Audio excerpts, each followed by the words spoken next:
Hello everyone, कैसे हो आप? बहुत शानदार, मजेदार, चकाचक।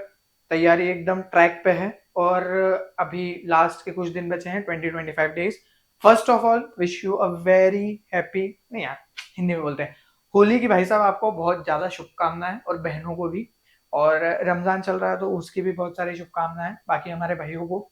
सो भाई साहब, सबसे पहले तो अब फिर वही बात हो जाएगी, मैं थोड़ा लेट हो गया हूँ एक्चुअली, घर पे थोड़ी सी प्रॉब्लम्स चल रही थी, हेल्थ इश्यूज वगैरह, तो उस चक्कर में।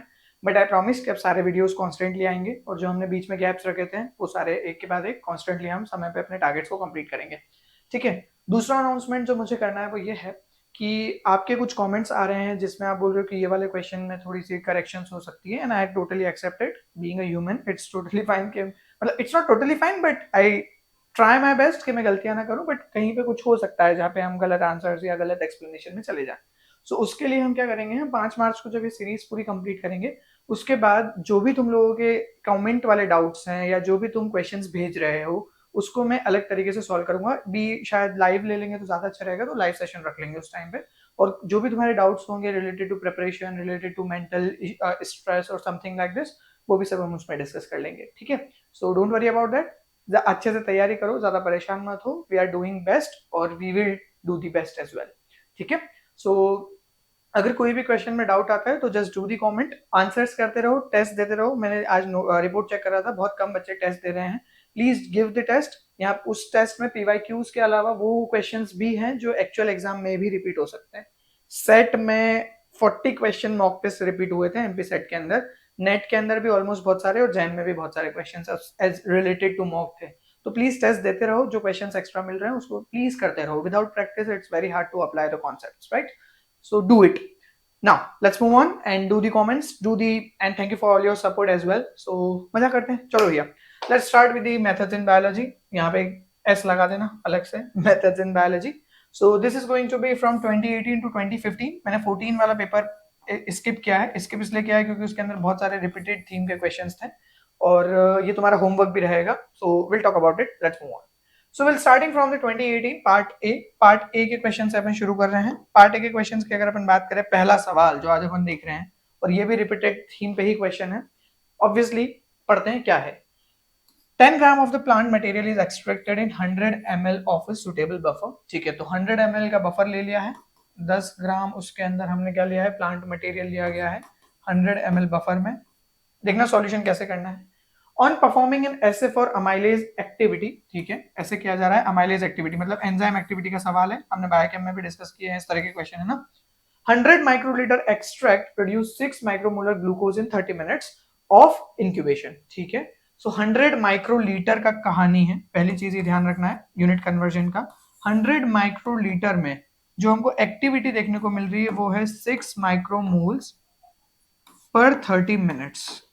अब ये क्या हो गई, मैंने तुमको पिछले वीडियोस में भी बताया है, अगर वो वीडियोस नहीं देखे तो प्लीज उसको कवर करो। जो सीक्वेंस में सीरीज है उसी सीक्वेंस में इसको कवर करना है, अगर तुम इसका मैक्सिमम बेनिफिट लेना चाहते हो। बाकी तुम खुद समझदार हो, मास्टर्स करे क्या बताओ तुमको। चलो। सो ये क्या है आपकी, ये है एंजाइम एक्टिविटी, है ना। हमने दो तरह की एक्टिविटी के बारे में बात करा था, एंजाइम एक्टिविटी और स्पेसिफिक एंजाइम एक्टिविटी। और enzyme specific activity, I am expecting कि तुमको उनको दोनों के फॉर्मूलेज याद है। अगर याद है तो नीचे कमेंट में बताओ क्या क्या मतलब है दोनों का, एंजाइम एक्टिविटी का क्या मतलब है, स्पेसिफिक एंजाइम एक्टिविटी का क्या मतलब है। रिवीजन करना जरूरी है। चलो। सो 6 माइक्रोमोल पर 30 मिनट्स का बोल दिया इन्होंने। 1 unit of amylase activity is defined as the amount of enzyme required to produce 1 micromole of the glucose per minute. ठीक है भैया, ये इन्होंने डेफिनेशन भी दे दिया आपको कि 1 मिनट में 1 माइक्रोमोल ग्लूकोज को जब आप प्रोड्यूस कर रहे हो तो आप बोल रहे हो कि भैया वो 1 यूनिट ऑफ अमाइलेज एक्टिविटी है। आपसे पूछा गया है द अमाइलेज एक्टिविटी यूनिट्स पर ग्राम। अब देखो यहाँ पे जो ये जो यूनिट लिखी है ना, यूनिट्स पर ग्राम, इससे हमको समझ में आ रहा है कि ये एंजाइम स्पेसिफिक एक्टिविटी का क्वेश्चन है। क्यों? क्योंकि हमने ये बात कही थी जब हम बायोकेमिस्ट्री के लेक्चर्स पढ़ रहे थे और मैंने रिवीजन करवाया था, तब आपने बात भी कही थी कि एंजाइम स्पेसिफिक एक्टिविटी में आपको टोटल प्रोटीन के कंसेंट्रेशन पे देखना होता है, ग्राम पे या एमजी पे। अब एमजी का मतलब जरूरी नहीं कि आप एमजी पे ही लो, यहाँ पे ग्राम में पूछा गया तो हमको ग्राम में कन्वर्जन करना पड़ेगा। जरा समझते हैं कैसे होगा ये। सवाल में समझ में आ गया क्या है। एंजाइम एक्टिविटी दे रखी है, 30 मिनट्स पे 6 माइक्रोमोल बन रहा है, 100 माइक्रोलीटर का हमारा सोल्यूशन है, ये दे दिया है वॉल्यूम, ये दे दी है एक्टिविटी। आपसे पूछा है स्पेसिफिक एंजाइम एक्टिविटी क्या होगी, एंजाइम स्पेसिफिक एक्टिविटी क्या होगी। एंजाइम स्पेसिफिक एक्टिविटी का फॉर्मूला हम ऑलरेडी जानते हैं, वो कितना होता है भैया आपका, कितना मोल्स ऑफ प्रोडक्ट आपने प्रोड्यूस किया या कितना मोल्स ऑफ सबस्ट्रेट को आपने प्रोडक्ट में कन्वर्ट किया पर मिनट पर microgram of your protein concentration, मतलब एंजाइम के बेसिस पे। जैसे यहाँ पे यूनिट्स और इसके बारे में पूछ लिया पर ग्राम पे। तो देखो यहाँ पे हमारे पास में एंजाइम एक्टिविटी अपॉन में आप डायरेक्टली भी यूज कर सकते हो। एंजाइम एक्टिविटी ये यूनिट्स वाली, अपॉन में आप ले सकते हो क्या, टोटल कॉन्सेंट्रेशन ऑफ प्रोटीन या टोटल कॉन्सेंट्रेशन ऑफ एंजाइम, जो भी protein is enzyme only, right. So यहाँ पे अगर हम बात देखें तो हमको क्या क्या निकालना है, पहले तो हमको एंजाइम एक्टिविटी निकालनी पड़ेगी और फिर टोटल कॉन्सेंट्रेशन ऑफ एंजाइम में निकालना पड़ेगा। एंजाइम एक्टिविटी हमको दे रखी है कितनी, 6 माइक्रोमोल पर 30 मिनट्स। लेकिन यार ये प्रॉब्लम क्या है यहाँ पे कि हमको ये ना पर मिनट पे चाहिए। ये 30 मिनट्स में 6 माइक्रोमोल है, अगर 6 माइक्रोमोल 30 मिनट्स पे है तो इसको डिवाइड कर देते हैं 1 माइक्रोमोल इन 5 मिनट्स, है ना। 5 मिनट्स में 1 माइक्रोमोल है तो 1 मिनट में कितना होगा, खुद दिमाग लगाओ। 0.20 माइक्रोमोल पर मिनट। समझ में आया, कन्वर्जन समझ में आया ना। क्या किया मैंने, इसको काट दिया, 1 को काट दिया तो 0.20 हो गया। सिंपल है, बहुत बड़ी बात कुछ नहीं है इसके अंदर, है ना। तो अब यहाँ पे हमारे पास में ये प्रोसीजर है। अब इसको तुम यहाँ से भी निकाल सकते हो चाहो तो, और अगर नहीं कन्वर्ट करना है तो बाद में इसको वैसे भी कन्वर्ट कर लेंगे हम लोग। तो अभी के लिए इसको ऐसे ही छोड़ते हैं। टोटल कंसेंट्रेशन ऑफ एंजाइम या प्रोटीन कितना है, देखो आपने जो एक्सट्रैक्ट किया था, अब ये थोड़ा सा ट्रिकी हो जाएगा, इसको थोड़ा ध्यान से समझना। मैंने सॉल्यूशंस कर रखे हैं पहले ताकि तुमको इजीली बता सकूं कि प्रोसेस क्या है।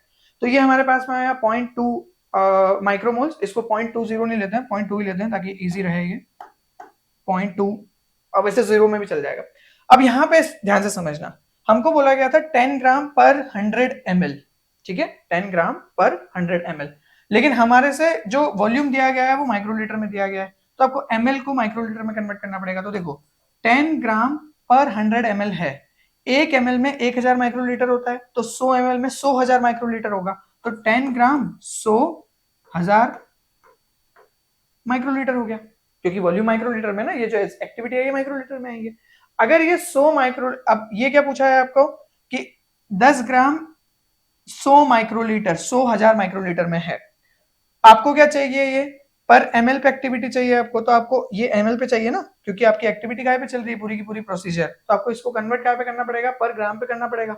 अब ये 10 ग्राम है, इसको पर ग्राम पे कन्वर्ट करना पड़ेगा। तो पर ग्राम में क्या होगा, पहले तो देख लो कि 100 माइक्रोलीटर में कैसे लेके जाओगे। ये है 100,000 माइक्रोलीटर, 100 माइक्रोलीटर में कितना ग्राम होगा प्रोटीन, देखो ये कितना डिफरेंशिएटेड है। अगर मैं इसको यहाँ पे 1000 के लेवल पे लेके चला जाऊं, मतलब मुझे यहाँ पे कितने चाहिए, 1 2 3, तो यहाँ पे अगर मैं 3 0 नीचे लिख दूं, ध्यान से समझना, थोड़ा सा tricky I know this, but थोड़ा ध्यान से समझोगे तो हो जाएगा। 100 माइक्रोलीटर हो जाएगा ये। अगर मैं इसको 1000 से डिवाइड कर देता हूँ, ये नीचे ले आता हूँ, तो इसको डिवाइड कर देंगे अपन, तो ये कितना हो गया, डिवाइड करके देखो अब, 1 2 3 कितना हो गया, ये एक इधर आया, 1 2 3 0, तो 0.0 और कितना हो गया ये, इधर से 1 2 3, हाँ, तो 0.01 ग्राम पर 100 माइक्रोलीटर। पहले समझ में आया ये कैसे आया, 0.01 ग्राम पर 100 माइक्रोलीटर, क्योंकि हमने माइक्रोलीटर वॉल्यूम में लिया है, मैंने इसको कन्वर्ट कर दिया है। ये मेरे पास एक वैल्यू आ गई है 0.01 ग्राम, और मेरे को क्या चाहिए अब अल्टीमेटली हमको क्या चाहिए, पर ग्राम पे पूछा गया है। ये 0.01 ग्राम है हमारे पास 100 माइक्रोलीटर में, तो अब इसको कन्वर्ट करना पड़ेगा। तो ये जो एक्टिविटी आई है 0.2 माइक्रोमोल पर मिनट, ये 0.01 ग्राम में आई है, क्योंकि इतना ही वॉल्यूम लिया था ना आपने सर। तो अब आपको क्या करना पड़ेगा, यहां पे 0.2 माइक्रोमोल पर मिनट, ये कितने पे आई है, ये आई है आपकी 0.01 ग्राम्स में। आपको चाहिए पर ग्राम, पर ग्राम पे आपको चाहिए इसको, तो फिर मैं मिनट हटा दे रहा हूं, मैं इसको सिर्फ इतना ही रख रहा हूं, ठीक है। एक इधर हटाओ, एक इधर हटाओ, तो 2 बार आपने डेसिमल निकाला उधर, तो ये हो गया 1 ग्राम, और इधर भी 2 बार डेसिमल निकालना पड़ेगा, 1 बार और 2 बार, तो ये कितना हो गया 20 माइक्रोमोलर, ठीक है। तो आंसर कितना हो गया आपका, कितनी यूनिट्स हो गई आपकी, ये हो गई 20 यूनिट्स पर ग्राम। देखो समझ में आया है क्वेश्चन, मैंने थोड़ा डिटेल में समझाया है, और हो सकता है कि बहुत ज्यादा एग्जाम से समझ में नहीं आया, तो इस रिकॉर्डिंग को थोड़ा पीछे करना और वापस से इसको देखना, है ना। कुछ भी नहीं किया है अपन ने, यहाँ पे 2 वैल्यूज निकाली है हमने। एंजाइम एक्टिविटी अपन ने यहाँ से निकाल ली थी 0.2 माइक्रोमोल पर मिनट, टोटल कॉन्सेंट्रेशन पहले वॉल्यूम को ग्राम में कन्वर्ट किया, और फिर हमको चाहिए था पर ग्राम, तो उस पर ग्राम के बेसिस पे इसका सोल्यूशन कर दिया और ये 20 आ गया। आई नो कि थोड़ा सा ट्रिकी लगा होगा, बट बहुत सिंपल सा ही है, बहुत टफ नहीं है, ठीक है। हाँ, और ऑब्वियसली थोड़ा डिटेल सॉल्यूशन था तो लगा होगा कि अरे यार ज्यादा हो गया ये, बट इतना नहीं है। अगला question, if a completely radioactive double-stranded DNA molecule undergo 2 rounds of replication in a non-radioactive media, what will be the radioactive status of the 4 resulting molecules? मिचेल्सन star का सिंपल क्वेश्चन है। आपने एक रेडियो लेबल डीएनए लिया है, फिर आपने 2 round of replication करवाया है, तो एक बार रेप्लिकेशन में इधर इधर चले जाएंगे, फिर नई स्ट्रैंड बन जाएगी, मैं वापस नहीं बना रहा हूँ उनको, और फिर जो नेक्स्ट राउंड होगा उसमें भी क्या होगा, एक बार इधर आ जाएगी और ये वाली इधर चली जाएगी, इधर चली जाएगी, और बीच में चलो पूरी बना देते हैं, ये नई स्ट्रैंड आ गई इसकी, ये नई स्ट्रैंड आ गई इसकी, फिर ये नई स्ट्रैंड आ गई इसकी इधर हियर, और इधर से जो 2 बाकी स्ट्रैंड्स बनेंगी वो क्या होगी, दोनों नॉन रेडियो एक्टिव होगी, क्योंकि वो नॉन रेडियो एक्टिव मीडिया में है। ये सेम बात अपन करते हैं, तो अल्टीमेटली क्या पूछा जाएगा इसका, half the number of molecule will contain no radioactivity। देखो यहाँ पे पहला ऑप्शन देखो, half the number of the molecule contain no radioactivity, तो 4 में से 2 के अंदर तो कोई रेडियोएक्टिविटी है ही नहीं, देखो ये है ना, रेडियोएक्टिविटी पीले कलर से दर्शाई ना अपन ने। Now all 4 molecule contain radioactivity, no. 3 out of 4, no. Radioactivity is lost from all 4 molecule, no भैया, ये सही आंसर है। बहुत इजी क्वेश्चन था ये, दिमाग लगाने की जरूरत ही नहीं थी। नेक्स्ट, नाउ पार्ट ए में ये 2 क्वेश्चन ही मेजरली मुझे लगे जो रिपीटेड थीम पे नहीं थे। अपन आ जाते हैं पार्ट बी पे, और ये पहला सवाल। Okay, now the graph below shows the excitation and emission spectra of the 3 fluorophores CFP। CFP का मतलब होता है आपका cyan fluorescent protein, GFP मतलब green fluorescent protein, yellow fluorescent protein। If you were to design an experiment image 2 fluorescent protein labeled proteins inside a same cell, which is the best combination to use। तो देखो ये बहुत ज्यादा clear नहीं होगा ये, तो मैं इसको थोड़ा सा ना करेक्ट कर दे रहा हूँ तुम लोगों के लिए। यहाँ पे ये जो सॉलिड लाइन दिख रही होगी, एक फिर ऐसे डैश्ड लाइन है, और फिर एक ऐसे डॉटेड लाइन है। यहाँ पे जो ये सॉलिड लाइन है ये CFP को दर्शा रही है, ये जो डैश्ड लाइन है ये GFP को दर्शा रही है, और ये जो डॉटेड लाइन है ये आपकी YFP येलो फ्लोरोसेंट प्रोटीन को दर्शा रही है। यहाँ पे इनका एमिशन स्पेक्ट्रा दे रखा है, तो सॉलिड लाइन तुमको दिख रही होगी, डैश्ड लाइन में बना दे रहा हूं, ये डैश लाइन हो गई और ये डॉटेड लाइन हो गई।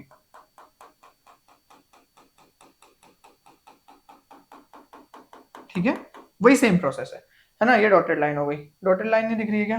अरे यार थोड़ी सी इसमें हाँ दिक्कत तो है, ये कैमरा एकदम से व्हाइट कलर नहीं पकड़ पाता है कभी कभी, चेंज कराएंगे इसको भी थोड़ा सा अभी, है ना। पॉइंट समझ में आया? तो यहाँ पे देखो एक चीज समझने की कोशिश करो कि जब भी हम फ्लोरोसेंस की बात करते हैं तो फ्लोरोसेंस में हम क्या बोलते हैं, हम फ्लोरोसेंस में ऐसी बातें करते हैं कि भैया आपका क्या होना चाहिए, यहाँ पे ये एक एक्साइटेशन वेवलेंथ होना चाहिए और एक इमिशन वेवलेंथ होना चाहिए। तो एक मॉलिक्यूल है, अगर आप उसको एक्साइटेशन वेवलेंथ λ1 दे रहे हो और इसका λ2 जो है वो रिलीज हो रहा है, और अगर दूसरा मॉलिक्यूल है, मैंने इसके बारे में बात की है ना फ्रेट में, तो ये λ2 पकड़ेगा और ये λ3 को रिलीज करेगा। तो जितना दूरी पे होगा एक्साइटेशन और इमिशन वेवलेंथ उतना ज्यादा बेटर होगा क्या?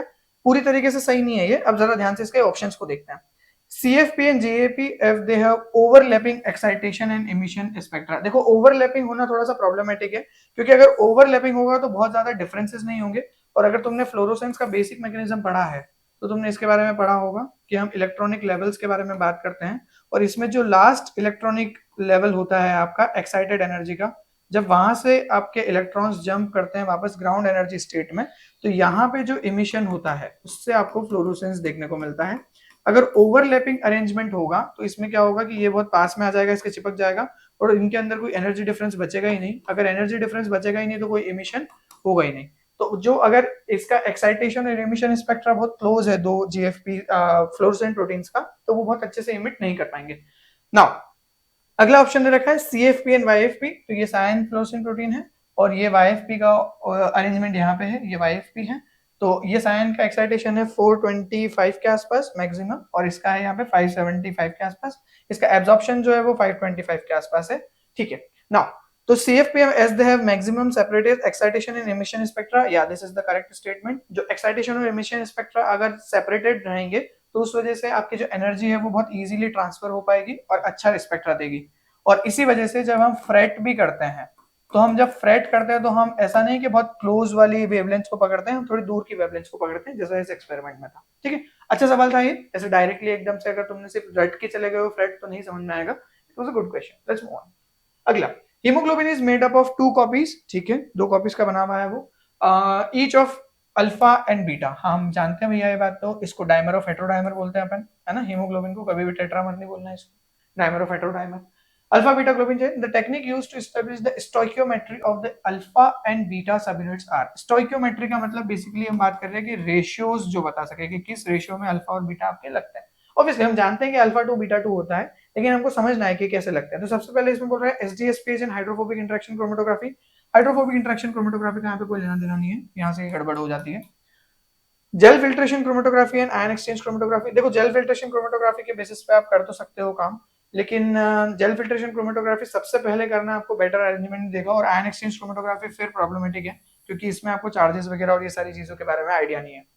रेशियो पता करना है आपको, उनके चेंजेस वगैरह और बाइंडिंग एफिनिटीज वगैरह नहीं देखनी है। SDS PAGE and gel filtration chromatography. देखो एसडीएस पेज का क्या काम रहेगा यहाँ पे, अगर हम दोनों ऑप्शंस को एनालाइज करें तो एसडीएस पेज क्या करेगा, एसडीएस पेज से आपकी जो सब यूनिट्स होगी, तो अल्फा अपना बॉन्ड बनाएगा, बीटा अपना बॉन्ड बनाएगा, और इनका जो कॉन्सेंट्रेशन होगा, शायद तुमने पढ़ा भी होगा ये कि इलेक्ट्रोफोरेसिस में जो बैंड की चौड़ाई होती है वो कॉन्सेंट्रेशन को समझाती है, ठीक है। The width of the band, या तुम बोल सकते हो कि इंटेंसिटी ऑफ द बैंड। तो जितनी ज्यादा इंटेंसिटी है, जैसे मान लो ये अल्फा की इंटेंसिटी है और मान लो बीटा की इंटेंसिटी है, दोनों सेम इंटेंसिटी है, तो मैं बोल सकता हूँ कि दोनों बराबर मात्रा में मिल रहे हैं, है ना, क्योंकि इंटेंसिटी दोनों की सेम आ रही है। और इसके अलावा तो अल्फा का बैंड जो होगा, बीटा का बैंड होगा, वो क्लोजली सिमिलर होंगे, इसकी वजह से हमको पता चलेगा कि अच्छा ठीक है ऐसा है। फिर हम जेल फिल्ट्रेशन क्रोमेटोग्राफी कर सकते हैं। जेल फिल्ट्रेशन क्रोमेटोग्राफी में क्या होगा, जब आप क्रोमेटोग्राफी को करोगे तो आप क्या करोगे, यहाँ पे हीमोग्लोबिन पे डालोगे जो 4 सब यूनिट्स का बना होगा इस तरीके से, अल्फा अल्फा बीटा बीटा, और कुछ आपकी अल्फा सब यूनिट्स बीटा सब यूनिट्स होंगी, जिसकी वजह से आपको क्या पता चलेगा कि जो इल्यूशन रेट है इनका, ऑब्वियसली बड़ा मॉलिक्यूल है तो फटाफट फटाफट इल्यूट हो जाएगा वॉइड वॉल्यूम से, और अल्फा बीटा जो होंगे वो थोड़ा सा टाइम लेके धीरे धीरे करके निकलेंगे बीट्स के आसपास से। जेल फिल्ट्रेशन में ये होता है ना साइज एक्सक्लूजन। तो इस केसेस में क्या होगा, जब आप इसका इल्यूशन ग्राफ बनाओगे और आप इसका पूरा इल्यूशन को स्टडी करोगे, तो आप समझ सकते हो कि हाँ भैया यहाँ पे अल्फा बीटा और जो ये आपका रेशियो है ये समझा सकता है कि हाँ स्टोइकियोमेट्रिक क्या है इसकी। आइसोइलेक्ट्रिक फोकसिंग, अगेन कोई रिलेशन नहीं है इसका पीआई के बेसिस पे, और नेटिव पेज ये भी कोई काम का नहीं है। तो अल्टीमेटली इसमें दो ऑप्शंस कंफ्यूजिंग थे। पहला तो हाइड्रोफोबिक इंटरेक्शन इजीली एलिमिनेटेबल था, सबसे जो दो कंफ्यूजिंग ऑप्शन है वो 2 और 3 है। इसमें ध्यान रखने वाली बात यह है कि आयन एक्सचेंज क्रोमेटोग्राफी यूज करने से आपको रेशियो नहीं पता चलेगा, क्योंकि ये आपको बेसिकली समझा नहीं पाएगी कि आप किस बारे में बात कर रहे हो, आप एक यूनिट की बात कर रहे हो, आप एक कंप्लीट प्रोटीन की बात कर रहे हो, ये थोड़ा सा प्रॉब्लमेटिक है, ठीक है। Next, hot start PCR is performed. Hot start PCR क्यों परफॉर्म करते हैं अपन, देखो हॉट स्टार्ट पीसीआर जो है ये बेसिकली परफॉर्म किया जाता है कि आपका जो नॉन स्पेसिफिक एम्पलीफिकेशन है वो ना हो। नॉन स्पेसिफिक एम्पलीफिकेशन का क्या मतलब होता है कि जब हम पूरा का पूरा रिएक्शन मिक्सचर हमारा बनाते हैं, जिसमें हम प्राइमर्स और पॉलीमरेज और हमारी टेम्पलेट और बाकी मैग्नीशियम और डीएनटीपीज ये सारी चीजें जब डालते हैं हम, और ये रूम टेम्परेचर पे करते हैं हम एक कन्वेंशनल पीसीआर में, कई बार क्या होता है कि आपके जो प्राइमर्स होते हैं वो आपके ऐसी जगह पे जाके लग जाते हैं, जैसे यहाँ पे आपका ये फॉरवर्ड प्राइमर और रिवर्स प्राइमर आप लगा रहे हो, इनको लगना यहाँ पे चाहिए, लेकिन गलती से कई बार बीच में भी लग सकते हैं, क्योंकि यहाँ पे जो टेम्परेचर है उस बेसिस पे ये एनील हो सकते हैं। रूम टेम्परेचर कितना होता है, 25 से 27 के आसपास। और कई बार क्या होता है कि फिर आपका डीएनए पॉलीमरेज जो है, टेक डीएनए पॉलीमरेज आसान भाषा में, उसके अलावा भी बहुत सारे होते हैं बट अभी हम टेक के बारे में बात करते हैं। टेक जो है वो आपका क्या कर सकता है कि इसको एम्पलीफाई कर सकता है बीच में से, कि भैया ये इधर लग गया तो इधर एम्पलीफिकेशन, ये इधर लग गया तो इधर एम्पलीफिकेशन, तो यहाँ से आपका डीएनए ट्रंकेटेड फिर आपका एम्पलीफिकेशन होगा। इसी वजह से आपका जो हॉट स्टार्ट पीसीआर होता है इसमें हम क्या करते हैं, या तो हम इस एंजाइम को कोट कर देते हैं किसी बीड के अंदर, और जब हम इसमें टेम्परेचर बढ़ाते हैं, हॉट स्टार्ट मतलब क्या, गर्म करके इसको रखते हैं, तो ये बीड पिघलता है और फिर आपका टेम्परेचर ऑब्वियसली ये तो 90 डिग्री 92 90 100 के आसपास स्टेबल है, थर्मोस्टेबल पॉलीमरेज है ये, तो इसको कोई दिक्कत नहीं होती है, बीट पिघलता है गर्म टेम्परेचर पे बाद में, और फिर टैग डीएनए पॉलीमरेज आपका आके काम करता है। या फिर हम प्राइमर को इस तरीके से टैग कर देते हैं कि ये भी आपका एक टेम्परेचर आने के बाद ही क्या होते हैं, एनील हो पाते हैं, and that's why expediate the PCR reaction, ये बिल्कुल गलत है। प्रिवेंट म्यूटेशन, इससे क्या लेना देना। Primer dimer formation, primer dimer formation का भी कुछ हद तक इसमें रोल रहता है, पर जो मेजर कॉज है इसका वो ये है, हमने इसमें नॉन स्पेसिफिक एम्पलीफिकेशन को रोकने के लिए ही हॉट स्टार्ट पीसीआर को डेवलप किया है। ये थोड़ा मैंने लिख दिया इसके बारे में, तो इस बार देख लेना इसमें बेनिफिट्स क्या है। Improve sensitivity, reduced hands on time, उसके अलावा enhanced work flow compatibility. Just go through it, थोड़ा बहुत आइडिया रहे क्योंकि थीम्स रिपीटेड है, तुमको पहले से पता ही है ये बात। अगला question, now this is a very common sense based question. अच्छा हाँ, एक चीज बताना भूल गया मैं पीछे, ये थोड़ी सी गलती हो गई थी हमारे भाई साहब से, तो ये सेक्शन ए का क्वेश्चन है ना, जो उधर डालना भूल गए थे वो, ये भी सेक्शन ए का क्वेश्चन है, ये मैंने बाद में चेक किया तो फिर मैंने इसको री एडिट किया। ओके ना, यहाँ पे बोला गया है अब 1 kb insert I is ligated to 5 kb vector. ठीक है, तो एक वेक्टर है जिसकी लेंथ 5 kb है और इसके अंदर आपने एक 1 kb का इंसर्ट डाल रखा है, इसे बना देते हैं इंसर्ट। ठीक है, ये 1 kb है और ये 5 kb है। ओके सही बात है। इन अ मोलर रेशियो ऑफ 1:5, अच्छा सॉरी 1:5 नहीं है, वो है आपका I:V ऑफ 5:1। तो आपने 5 इंसर्ट्स पे एक वेक्टर को रखा है, ऐसा बोला गया है, 5 इंसर्ट्स पे एक वेक्टर को रखा है। सही है, ये दे रखा है आपको इसका molar ratio. In a reaction volume of 1 ml at the final DNA concentration at a final DNA concentration at 10 microgram per ml। ठीक है, how much of the insert and vector was used in the ligation mixture। देखो अब common sense लगाओ यहाँ पे, आपके पास में 1 kb का, अच्छा पूरा पूछा किसके अंदर गया है, माइक्रोग्राम के अंदर पूछा गया है, तो 1 kb का आपके पास में इंसर्ट है, 10 माइक्रोग्राम पर ml का आपके पास में सोल्यूशन है, तो 10 माइक्रोग्राम का आपका सोल्यूशन है, मतलब सीधा सीधा आपके पास टोटल वॉल्यूम है 10 माइक्रोग्राम। 10 माइक्रोग्राम में आप किस तरीके से रखोगे, अब देखो मोलर कंसंट्रेशन क्या दिया था इन्होंने, 5 हमने क्या यूज किए थे, इंसर्ट्स, तो 5 इंसर्ट्स हो जाएंगे और एक वेक्टर होगा। अब इसका वो देखो लेंथ 1 kb का इंसर्ट है तो ये हो जाएगा 5 माइक्रोग्राम और ये 1 वेक्टर है, ये भी कितने का है, 5 kb का, इसको भी हम क्या बोल देंगे 5 माइक्रोग्राम। ऑब्वियसली यहाँ पे मैंने कोई कैलकुलेशंस नहीं किए हैं, यहाँ पे मैंने थोड़ा सा कॉमन सेंस यूज किया है।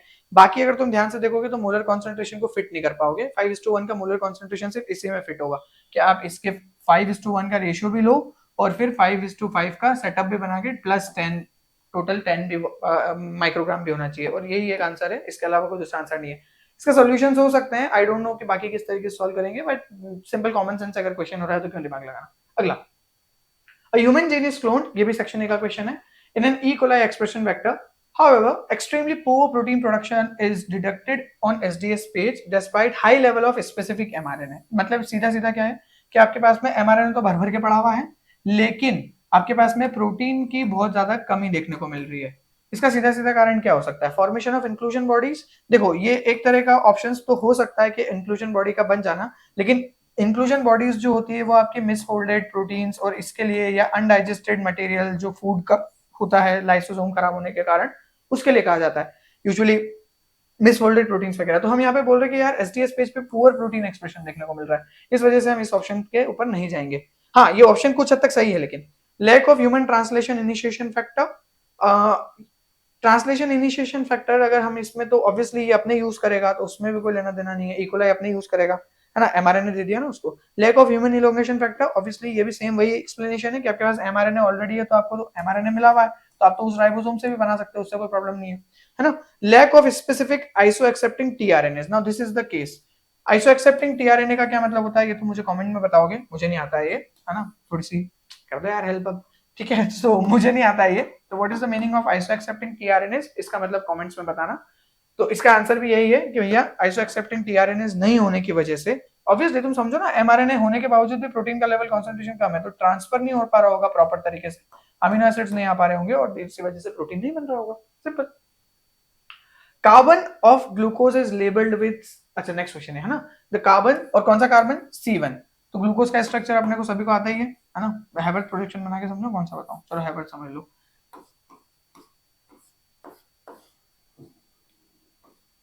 ओके अच्छे से बनाते हैं यार, ऐसे मजा नहीं आता।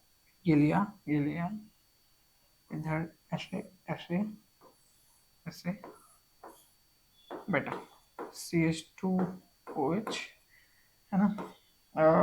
अभी अल्फा बीटा बनाने की रिक्वायरमेंट तो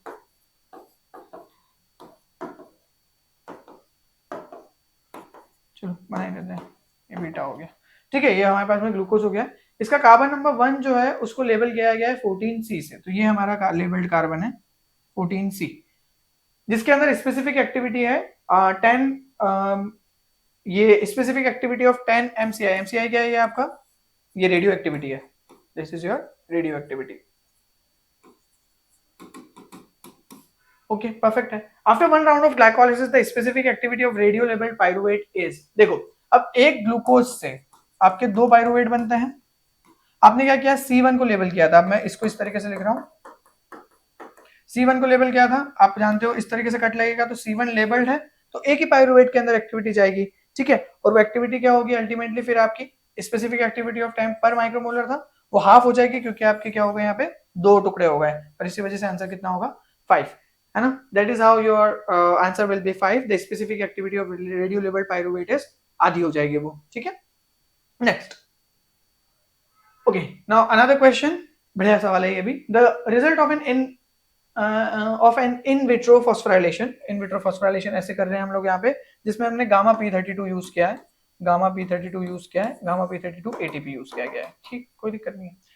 एटीपी क्यों यूज कर रहे हैं हम लोग, क्योंकि फॉस्फोराइलेशन जो है वो काइनेसिस से हो रहा है, और इसके अलावा हम यहाँ पे बात कर रहे हैं कि एटीपी जो है वो यूज कर रही है काइनेस, राइट। तो आपको यहाँ पे अलग अलग काइनेसेस की पोजीशन दे दी गई है। जो बैंड है वो क्या रिप्रेजेंट कर रहा है, फॉस्फोराइलेटेड प्रोटीन के बारे में बात कर रहा है। तो जहां बैंड है वहां पे फॉस्फोराइलेटेड प्रोटीन है, जहां बैंड नहीं है वहां फॉस्फोराइलेटेड प्रोटीन नहीं है। अब लेन के बारे में पढ़ना थोड़ा जरूरी है कि लेन्स किस बारे में बात कर रही है, तो जरा उसके बारे में समझ लेते हैं। पहली लेन बोल रही है आपको कि इसके अंदर कोई भी काइनेज नहीं है, देखो यहाँ पे लिखा हुआ है नो काइनेज, फर्स्ट लेन। लेन 2 में बोला गया है काइनेज 2 है, तो लेन 2 में काइनेज 2 है, मैं काइनेज 2 लिख दे रहा हूँ, और इसके अंदर फॉस्फोराइलेटेड प्रोटीन यहाँ पे देखने को मिल रहा है ना। इसके अलावा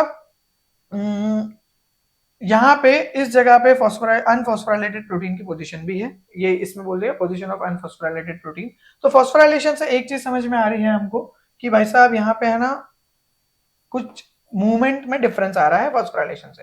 फिर बोला गया है कि काइनेस, लेन 3 में बोला गया है कि kinase 2 followed by inactivation of kinase and subsequent addition of kinase 3, ठीक है। तो इसके अंदर हमने क्या किया गया है कि काइनेस 2 को हमने फॉलो करवाया है, इनएक्टिवेशन किया उसका, और फिर हमने काइनेस 3 डाल दिया। तो काइनेस 2 डाला, फिर उसको बंद कर दिया, और फिर काइनेस 3 डाल दिया, ठीक है। तो इसी वजह से काइनेस 2 की एक्टिविटी की वजह से आ रहा है। और यहाँ पे हमने बोला गया है kinase 3 followed by inactivation of kinase and subsequent addition of kinase 2। Fourth में क्या किया है हमने, पहले काइनेस 3 दिया है, फिर उसको बंद करवा दिया गया है, followed by inactivation of kinase subsequent addition of kinase 2, ठीक है। ये बेसिक सा पॉइंट यहाँ पे हमको बोल रखा है, लेन 3 लेन 4। The protein can not be phosphorylated by any kinase, ये तो गलत हो गया, ये हो रहा है ना फॉस्फोराइलेटेड दिख तो रहा है। Kinase 3 phosphorylate two sides on the protein, kinase 3 phosphorylate two sides on the protein.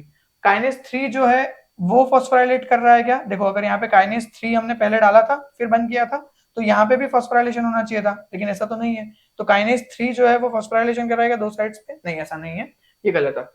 फिर बोला गया है kinase 2 can phosphorylate the protein independent of kinase 3, और फिर बोला गया kinase 3 can phosphorylate the protein independent of kinase 2, नहीं ये गलत है।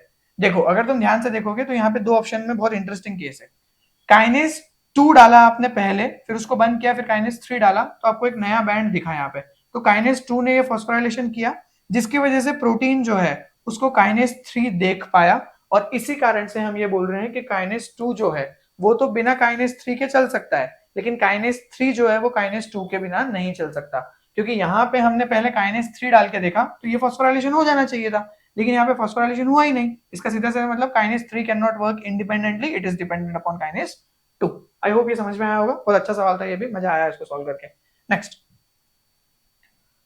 क्वेश्चन है, a DNA fragment digested with hind 3 and eco R1, ठीक है, was ligated with a vector digested with hind 3 and eco R1 sites present in the polylinker of the vector, ठीक है। कोई बहुत बेसिक सा क्वेश्चन है, एक हमने डीएनए एक्सट्रैक्ट बनाया, हाइंड 3 इको R1 दोनों से काट दिया इसको, ताकि हमारे जो फ्रेगमेंट्स है वो प्रॉपर तरीके से बन गया है। इसको हमको एक वेक्टर में डालना है, उसके अंदर जो पॉलीलिंकर साइट है उसके अंदर हाइंड 3 और इको R1 दोनों का क्या है आपकी साइट प्रेजेंट है। आपने स्क्रीनिंग करी ट्रांसफॉर्मेंट्स की, जिसमें आपने ये अंदर डालने की कोशिश करी थी वेक्टर के अंदर, ये हमारा जीन ऑफ इंटरेस्ट है। By digestion with hind 3 and eco R1, तो दोनों से आपने डाइजेस्ट करवाया, it was found that all the transformant containing only the self ligated vector, इसका मतलब है कि भाई साहब हमारा जीन ऑफ इंटरेस्ट तो इंसर्ट ही नहीं हुआ है, सारे सेल्फ लाइगेटेड वेक्टर है, कट तो लगा लेकिन वो खुद से लाइगेट हो गए और वही मिल रहे हैं हमको बार बार।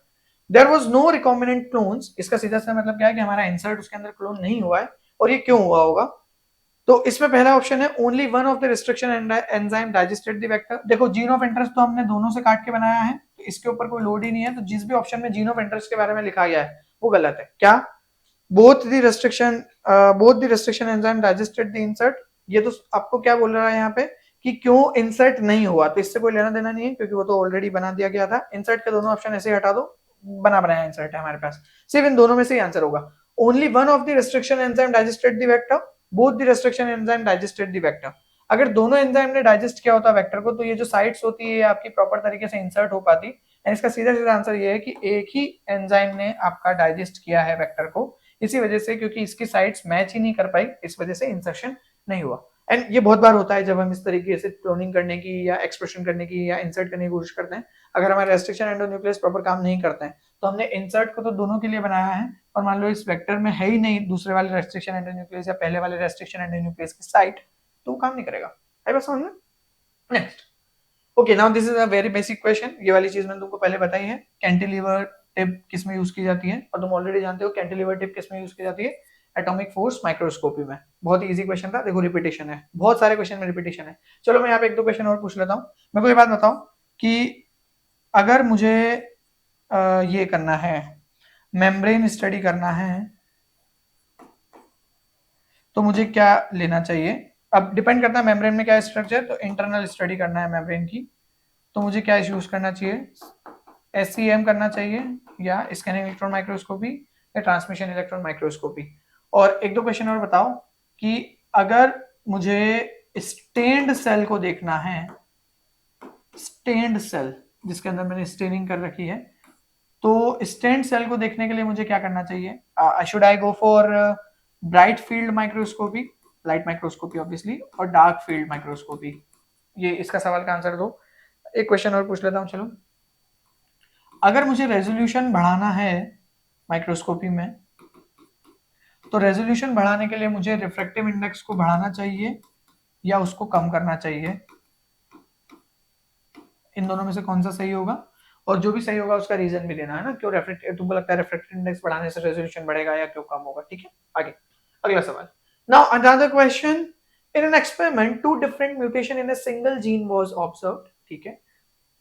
This gene was cloned, northern and western analysis of each mutant 1 and 2 and the wild type gave the following profile। तो ये northern profile है इधर, और इधर western profile है।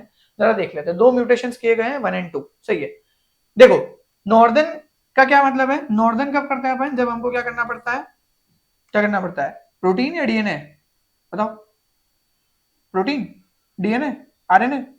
बताओ बताओ जल्दी बताओ। आरएनए। क्या यार टाइम लगा रहे हो बच्चा। और वेस्टर्न कब करते हैं अपन, जब हमको प्रोटीन को एनालाइज करना होता है, अपन दोनों जानते हैं।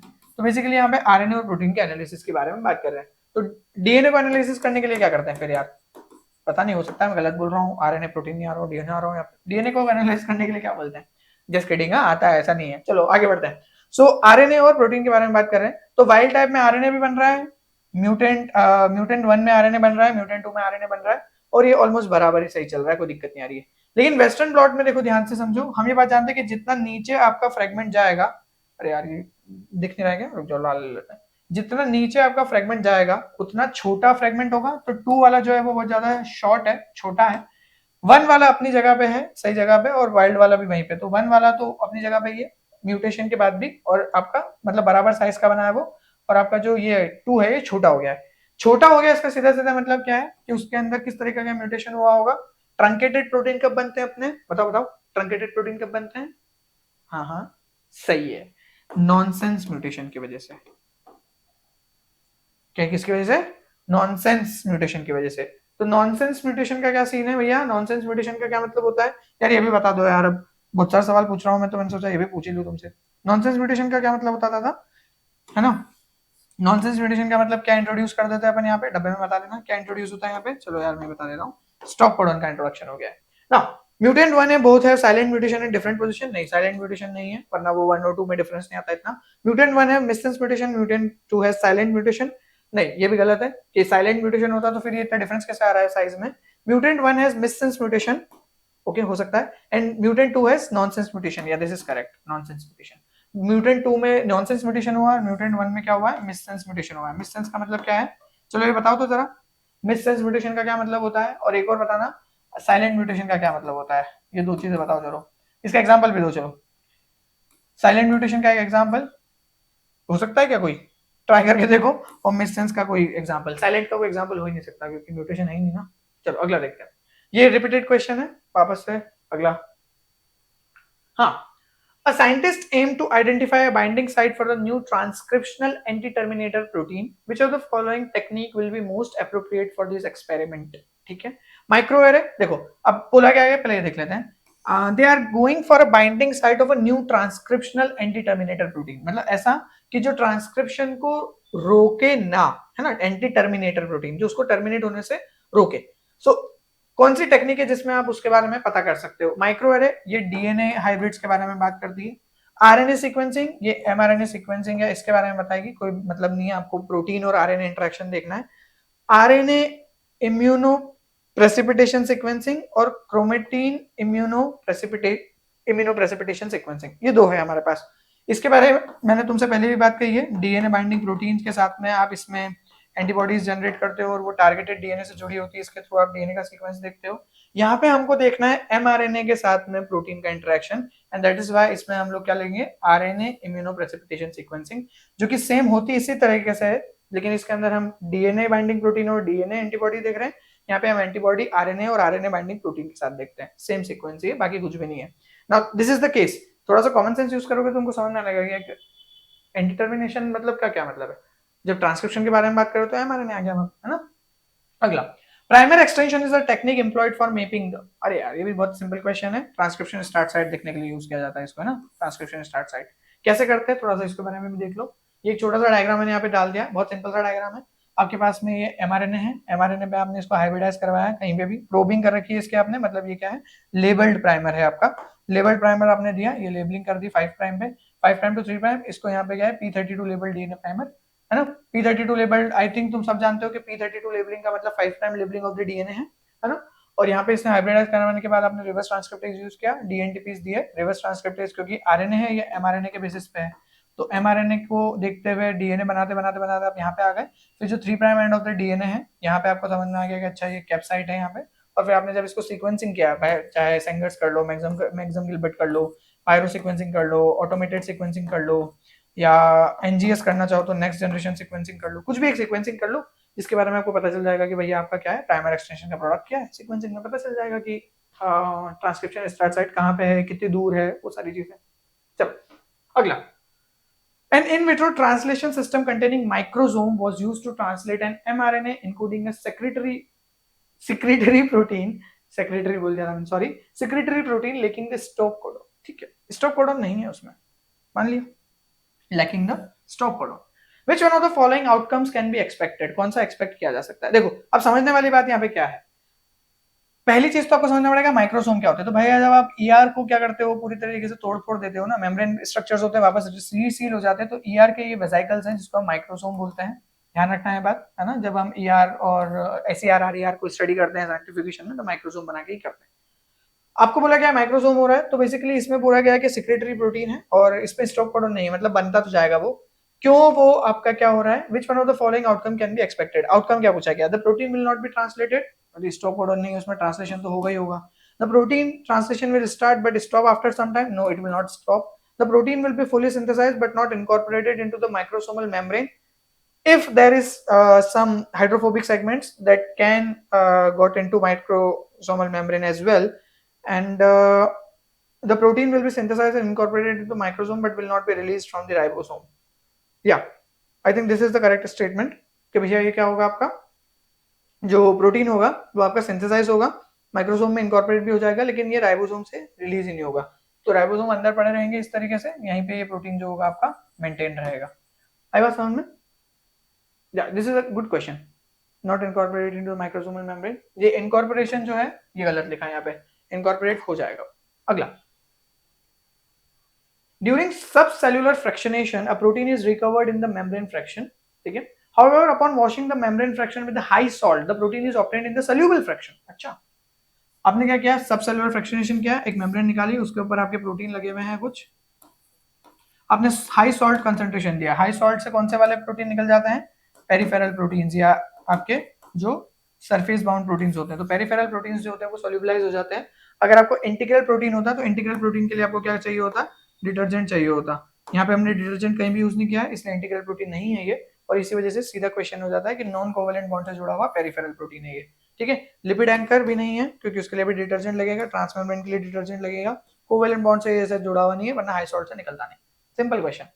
अगला, recently US FDA, approved CAR T treatment in the, तो कार टी ट्रीटमेंट क्या होता है भैया, chimeric antigen reagent of T cell. तो इसमें हम लोग क्या करते हैं बेसिकली, काइमेरिक टी यू बोल सकते हो कि तुम एंटीजेनिक प्रॉपर्टीज को चेंज करते हो। करते क्या है इसके अंदर, जो पेशेंट होता है कैंसर से जूझता हुआ, उसकी टी सेल्स को निकालते हैं, उसको जेनेटिकली इंजीनियर करते हैं। जेनेटिकली इंजीनियर करने के बाद उनकी जो एक्टिविटी होती है वो ट्यूमर को फाइंड करने की बढ़ जाती है, और इस वजह से ये जो इंजीनियर्ड सेल्स होती है इनको हम अंदर डाल देते हैं। टी हेल्पर यूजुअली होती है ये, और फिर ये टी हेल्पर आगे जाके आपके इम्यूनोलॉजिकल रिस्पॉन्स को और ज्यादा एलिसिट करती है, बाकी टी सेल्स को भी बता के कि अच्छा इस तरीके से ट्यूमर को देखना है, और हम इस तरीके से क्या करते हैं, इम्यूनोथेरेपी यूज करते हैं। तो यहाँ पे हम टी सेल्स को यूज कर रहे हैं, तो क्या मोनोक्लोनल एंटीबॉडी है क्या ये, टी सेल यूज हो रही ना, तो नहीं। सेल थेरेपी क्या है ये, स्मॉल मॉलिक्यूल थेरेपी क्या, नहीं, कोई small molecule photoactive antigen based therapy नहीं, it is a cell therapy. बहुत सिंपल क्वेश्चन है। मैं डिटॉक्स पे सोच रहा हूँ एक वीडियो बनाने का आपके लिए, कार टी सेल थेरेपी पे। अच्छा है ये, क्योंकि अभी क्या हुआ है कि हमने इंडिया में भी एक पेशेंट को ठीक किया है कार टी सेल थेरेपी से, और आई थिंक लिम्फोमा के पेशेंट थे वो। ACTREC में इसके बारे में बातचीत हुई, टाटा मेमोरियल हॉस्पिटल में ही हुआ है ट्रीटमेंट। तो I will make a video on it, अच्छा टॉपिक है कार टी सेल, और बहुत सारी चीजें इसके बारे में बात की जा सकती है। Next, a 30 kb candidate gene linked to a prostate cancer from a patient was digested with XHOI। ठीक है, एक 30 kb का जीन लिया, उसको डाइजेस्ट किया गया है। Following sudden hybridization of the digested products with the full length gene probe, 3 bands of 15, 10 and 5 kb were obtained। तो आपके पास एक फुल लेंथ का जीन प्रोब है, उस पे आपको फ्रेगमेंट्स देखने को मिले हैं। एक 15 kb का फ्रेगमेंट देखने को मिला है, एक 10 kb का और एक 5 kb का। तो ये 15, 10 और 5 kb का फ्रेगमेंट देखने को मिला है जब आपने इसका डाइजेशन किया। किसका, 30 kb का, जो कि प्रोस्टेट कैंसर का पेशेंट है उसका। लेकिन जब हमने इसी तरीके का एक्सपेरिमेंट नॉर्मल इंडिविजुअल के साथ चलाया, तो वहां पे आपको 15 kb के ही फ्रेगमेंट्स देखने को मिले, दो। मतलब पेशेंट की अगर बात की जाए फुल लेंथ प्रोब से अगर एक्सपेरिमेंट करें, तो हमको ऐसा एक्सपेरिमेंट देखने को मिल रहा है 15, 10 और 5 kb का। लेकिन जब हम नॉर्मल इंडिविजुअल की बात करते हैं, वही जीन का फुल लेंथ प्रोब चलाते हैं, तो हमको सिर्फ एक 15 kb का बैंड देखने को मिलता है। इसके अलावा बराबर लेंथ पे बनाते हैं ताकि तुमको समझना है, 15 kb का बैंड देखने को मिलता है। अब दूसरा भी 15 का ही होगा, तो आइडेंटिकल एक जगह पे मिल गए। ऐसा क्यों, यहाँ पे क्या बदलाव हुआ है इस जगह पे, मतलब एक नॉर्मल इंडिविजुअल में बदलाव नहीं है, लेकिन कैंसर पेशेंट में वो बदलाव है। इसके लिए presence of SNP in the candidate gene, जो कैंसर कैंडिडेट है। Deletion of a fragment of DNA from the candidate gene, नहीं डिलीशन नहीं हुआ है, क्योंकि अगर प्लस कर रहे हैं तो बिल्कुल 30-30 आ रहा है दोनों, तो डिलीशन तो नहीं हुआ है। The probe could not identify the 10 and 5 kb fragment, नहीं फुल लेंथ प्रोब है इसलिए ये पॉसिबल ही नहीं है, पूरा जीन का ही लेंथ डाल दिया हमने। The probe could only identify the 15 kb fragment, ये सेम वही बात हो गई, ऐसा नहीं होगा। Presence of SNP single nucleotide polymorphism, exactly, तो यहाँ पे एक न्यूक्लियोटाइड बदला है, जिसकी वजह से यहाँ पे एक साइट डेवलप हो गई है XHO1 के लिए, ZO1 के लिए, और इस वजह से वो कट लगा पा रहा है। बट नॉर्मल में नहीं है वो साइट, इसलिए वो कट नहीं लगा पा रहा है। आगे बढ़ते हैं, ठीक है, just give me a moment, पानी पी लूं फिर आगे बढ़ते हैं। चलो आगे चलते हैं। अब आगे की कहानी, अब क्वेश्चन है, labels on the tube containing FAB and FAB dash hold twice. तो FAB and FAB dash hold twice, dash अंदर जाएगा इसमें, डैश होल्ड ट्वाइस। ये दो ट्यूब है और इनके ऊपर जो लेबल है वो है आपका शिप RCB के अगेंस्ट की है ये दोनों, FAB पोर्शन और ये ट्यूब्स है दो, और इन ट्यूब के ऊपर के लेबल ऊपर नीचे हो गए हैं। अब आपको बताना है कि कौन से ट्यूब में क्या है, इसमें ये है, इसमें ये है, या ये ऐसा क्रिस क्रॉस भी हो सकता है। तो आप कैसे पता करोगे, recommend one of the following technique to identify the correct fragment in the tube. कौन सा वाला फ्रेगमेंट किसका है। आई एम एक्सपेक्टिंग कि तुमको ऑलरेडी पता है FAB और FAB डैश होल्ड ट्वाइस का मतलब क्या होता है ना। FAB का मतलब क्या होता है आपका, जैसे हम जब एंटीबॉडी के बारे में बात करते हैं तो हम इस तरीके से उसको बनाते हैं कि आपके पास में आइडेंटिकल इस तरीके से सेटअप होता है, और ये लाइट चेंज होती है दो, और आपके पास में क्या होती है, दो हैवी चेंज होती हैं। और फिर जब आप इसमें ट्रीटमेंट करते हो, कौन सा ट्रीटमेंट करते हो एंजाइम का नाम तुमको बताना है, लेकिन यहाँ पे जो FAB होती है उसमें वो यहाँ पे कट लगता है, और इस वजह से आपको ये FAB डैश होल्ड ट्वाइस देखने को मिलता है, जिसमें FC पोर्शन जो होता है आपका वो हटा दिया जाता है। FAB क्या मतलब होगा, जिसके अंदर आपकी एक लाइट चेन और एक हैवी चेन होगी कुछ इस तरीके से, और ये है आपका FAB, है ना। मैंने क्या किया समझ में आया, ये एक एंटीबॉडी यहां से कट लगा के ये पूरा का पूरा सेगमेंट ले लिया, तो FAB डैश होल्ड ट्वाइस, और सिर्फ ये एक तरह का FAB लिया। आई एम एक्सपेक्टिंग कि तुमको ये पता है कि ये एंटीजन बाइंडिंग होता है, कांस्टेंट रीजन होता है ना, और कंजर्व रीजन वगैरह इस तरीके से हम इसको बोलते हैं। इसमें वेरिएबल डोमेन, कांस्टेंट डोमेन, ये सारी बातें अपने को ऑलरेडी आती है। मुझे तुमसे एक क्वेश्चन है कि कौन सा एंजाइम में यूज करूं FAB डैश होल्ड ट्वाइस बनाने के लिए और कौन सा एंजाइम में यूज करूं FAB बनाने के लिए। इसका आंसर तुमको A करके और B करके लिखना है क्वेश्चन नंबर 20 डाल के, ठीक है। चलो अब बनाते वापस।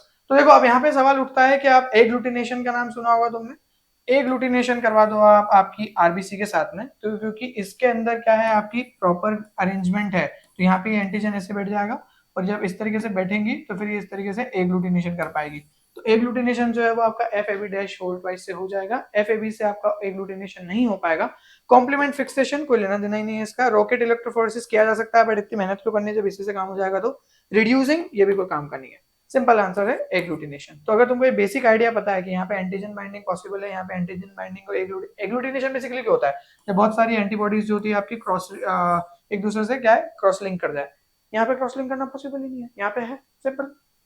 अगला question, the prosite pattern representing the conserved sequence motif for the new family of AMP binding protein. अच्छा प्रोसाइट के बारे में पढ़ना आना चाहिए इसको, जब तक ये पढ़ना नहीं आएगा तब तक नहीं समझ में आएगा। प्रोसाइट पढ़ने का तरीका, ये जो स्क्वायर ब्रैकेट दिख रहा है ये फर्स्ट पोजीशन के बारे में बात कर रहा है, फिर x2 लिखा है मतलब ये सेकंड थर्ड पोजीशन के बारे में बात कर रहा है, फिर स्क्वायर ब्रैकेट ये फोर्थ पोजीशन के बारे में, फिर स्क्वायर ब्रैकेट फिफ्थ पोजीशन, फिर ये सिक्स्थ पोजीशन और फिर ये सेवंथ पोजीशन। तो आपके पास में एक प्रोटीन दे रखा है जिसको हम AMP बाइंडिंग प्रोटीन बोल रहे हैं, उसकी पहली पोजीशन पे LIVMFY में से हो सकता है, सेकंड पोजीशन पे कोई भी अमीनो एसिड हो सकता है, थर्ड पे भी कोई अमीनो एसिड हो सकता है, फोर्थ पे STG में से एक होना चाहिए, फिफ्थ पे AG में से एक होना चाहिए, सिक्स्थ पे G होना चाहिए। ये थोड़ा सा अच्छा अरेंजमेंट दिख रहा है कि छठे पे G ही होना चाहिए, कोई ऑप्शन ही नहीं है।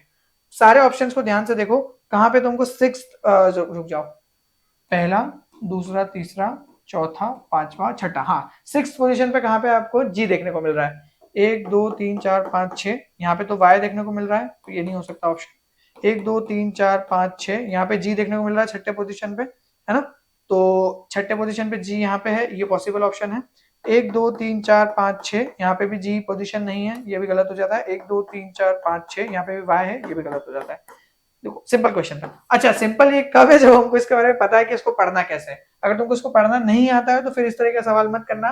50 क्वेश्चन सॉल्व करना है 150 में से, इसको बोलना नहीं है हमको, ठीक है।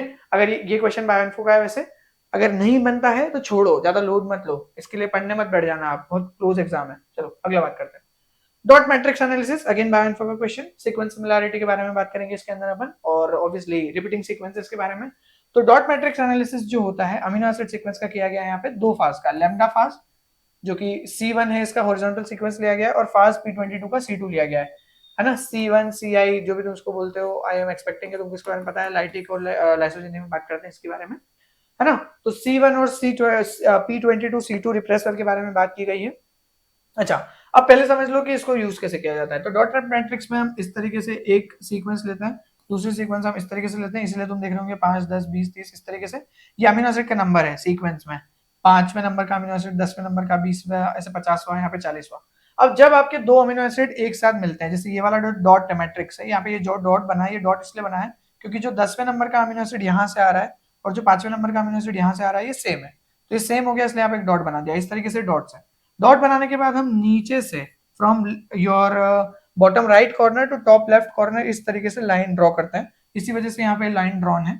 और ये जो सबसे बड़ी लाइन है ये बेसिकली आपकी क्या है, सीक्वेंस की सिमिलैरिटी को बता रही है, और अगर इस लाइन के जितने भी पैरेलल लाइंस हैं वो आपकी रिपीटिंग सीक्वेंस को बता रही है। तो ये बेसिक अगर कॉन्सेप्ट पता है डॉट मैट्रिक्स के बारे में तो ये सवाल बच जाएगा। अब तो उसमें कुछ भी नहीं बचा है। line A indicates similar sequence, yeah line A is indicating similar sequence and line B indicate repeat sequence, yeah this is the correct answer, simple सा question था ये। obviously अगर पता है तो line B indicates similar sequence, no it is not, line B does not indicate similar sequence, ये गलत हो गया यहाँ पे। line A indicates similar sequence, line B indicate inverted repeat sequence, no inverted repeat sequence नहीं है, inverted repeat sequence का pattern अलग तरीके से आता है, ठीक है। सो ये बेसिक सा पॉइंट हुआ अपना। इन्वर्टेड रिपीट सीक्वेंस कैसे बनेगा, थोड़ा दिमाग लगा के देखना। इन्वर्टेड रिपीट सीक्वेंस कैसे बनेगा, ऐसे बनेगा क्या, अगर मैं इस लाइन की बात करूं तो कैसे बनेगा, ट्राई करके देखना इसको, मेरे को बताना अगर बन रहा है क्या, नहीं तो फिर एक दिन पढ़ लेंगे इस कॉन्सेप्ट को। Next, a marker present outside the target QTL analysis, okay quantitative trait analysis कर रहे हैं अपन कि कितने उसके जीन मिल रहे हैं मल्टीजेनिक प्रोसेसेस को देखने के लिए। जो कि आपका क्रॉसिंग ओवर देख रहा है। क्रॉसिंग ओवर देख रहा है मतलब रिकॉम्बिनेशन के बारे में बात की गई है। तो मार्कर कौन कौन सा होगा? पीक मार्कर नहीं, पीक मार्कर का ऐसे कोई लेना देना नहीं है, वो सिमिलरिटी के बारे में। Background marker no, it is recombinant marker. देखो क्रॉसिंग ओवर के बारे में बात कर रहा है तो रिकॉम्बिनेशन के बारे में बात कर रहा है, सिंपल क्वेश्चन था, रिकॉम्बिनेंट मार्कर। नेक्स्ट अगला क्वेश्चन क्या है भैया? In which of the following PCR assays only one marker is used for amplification?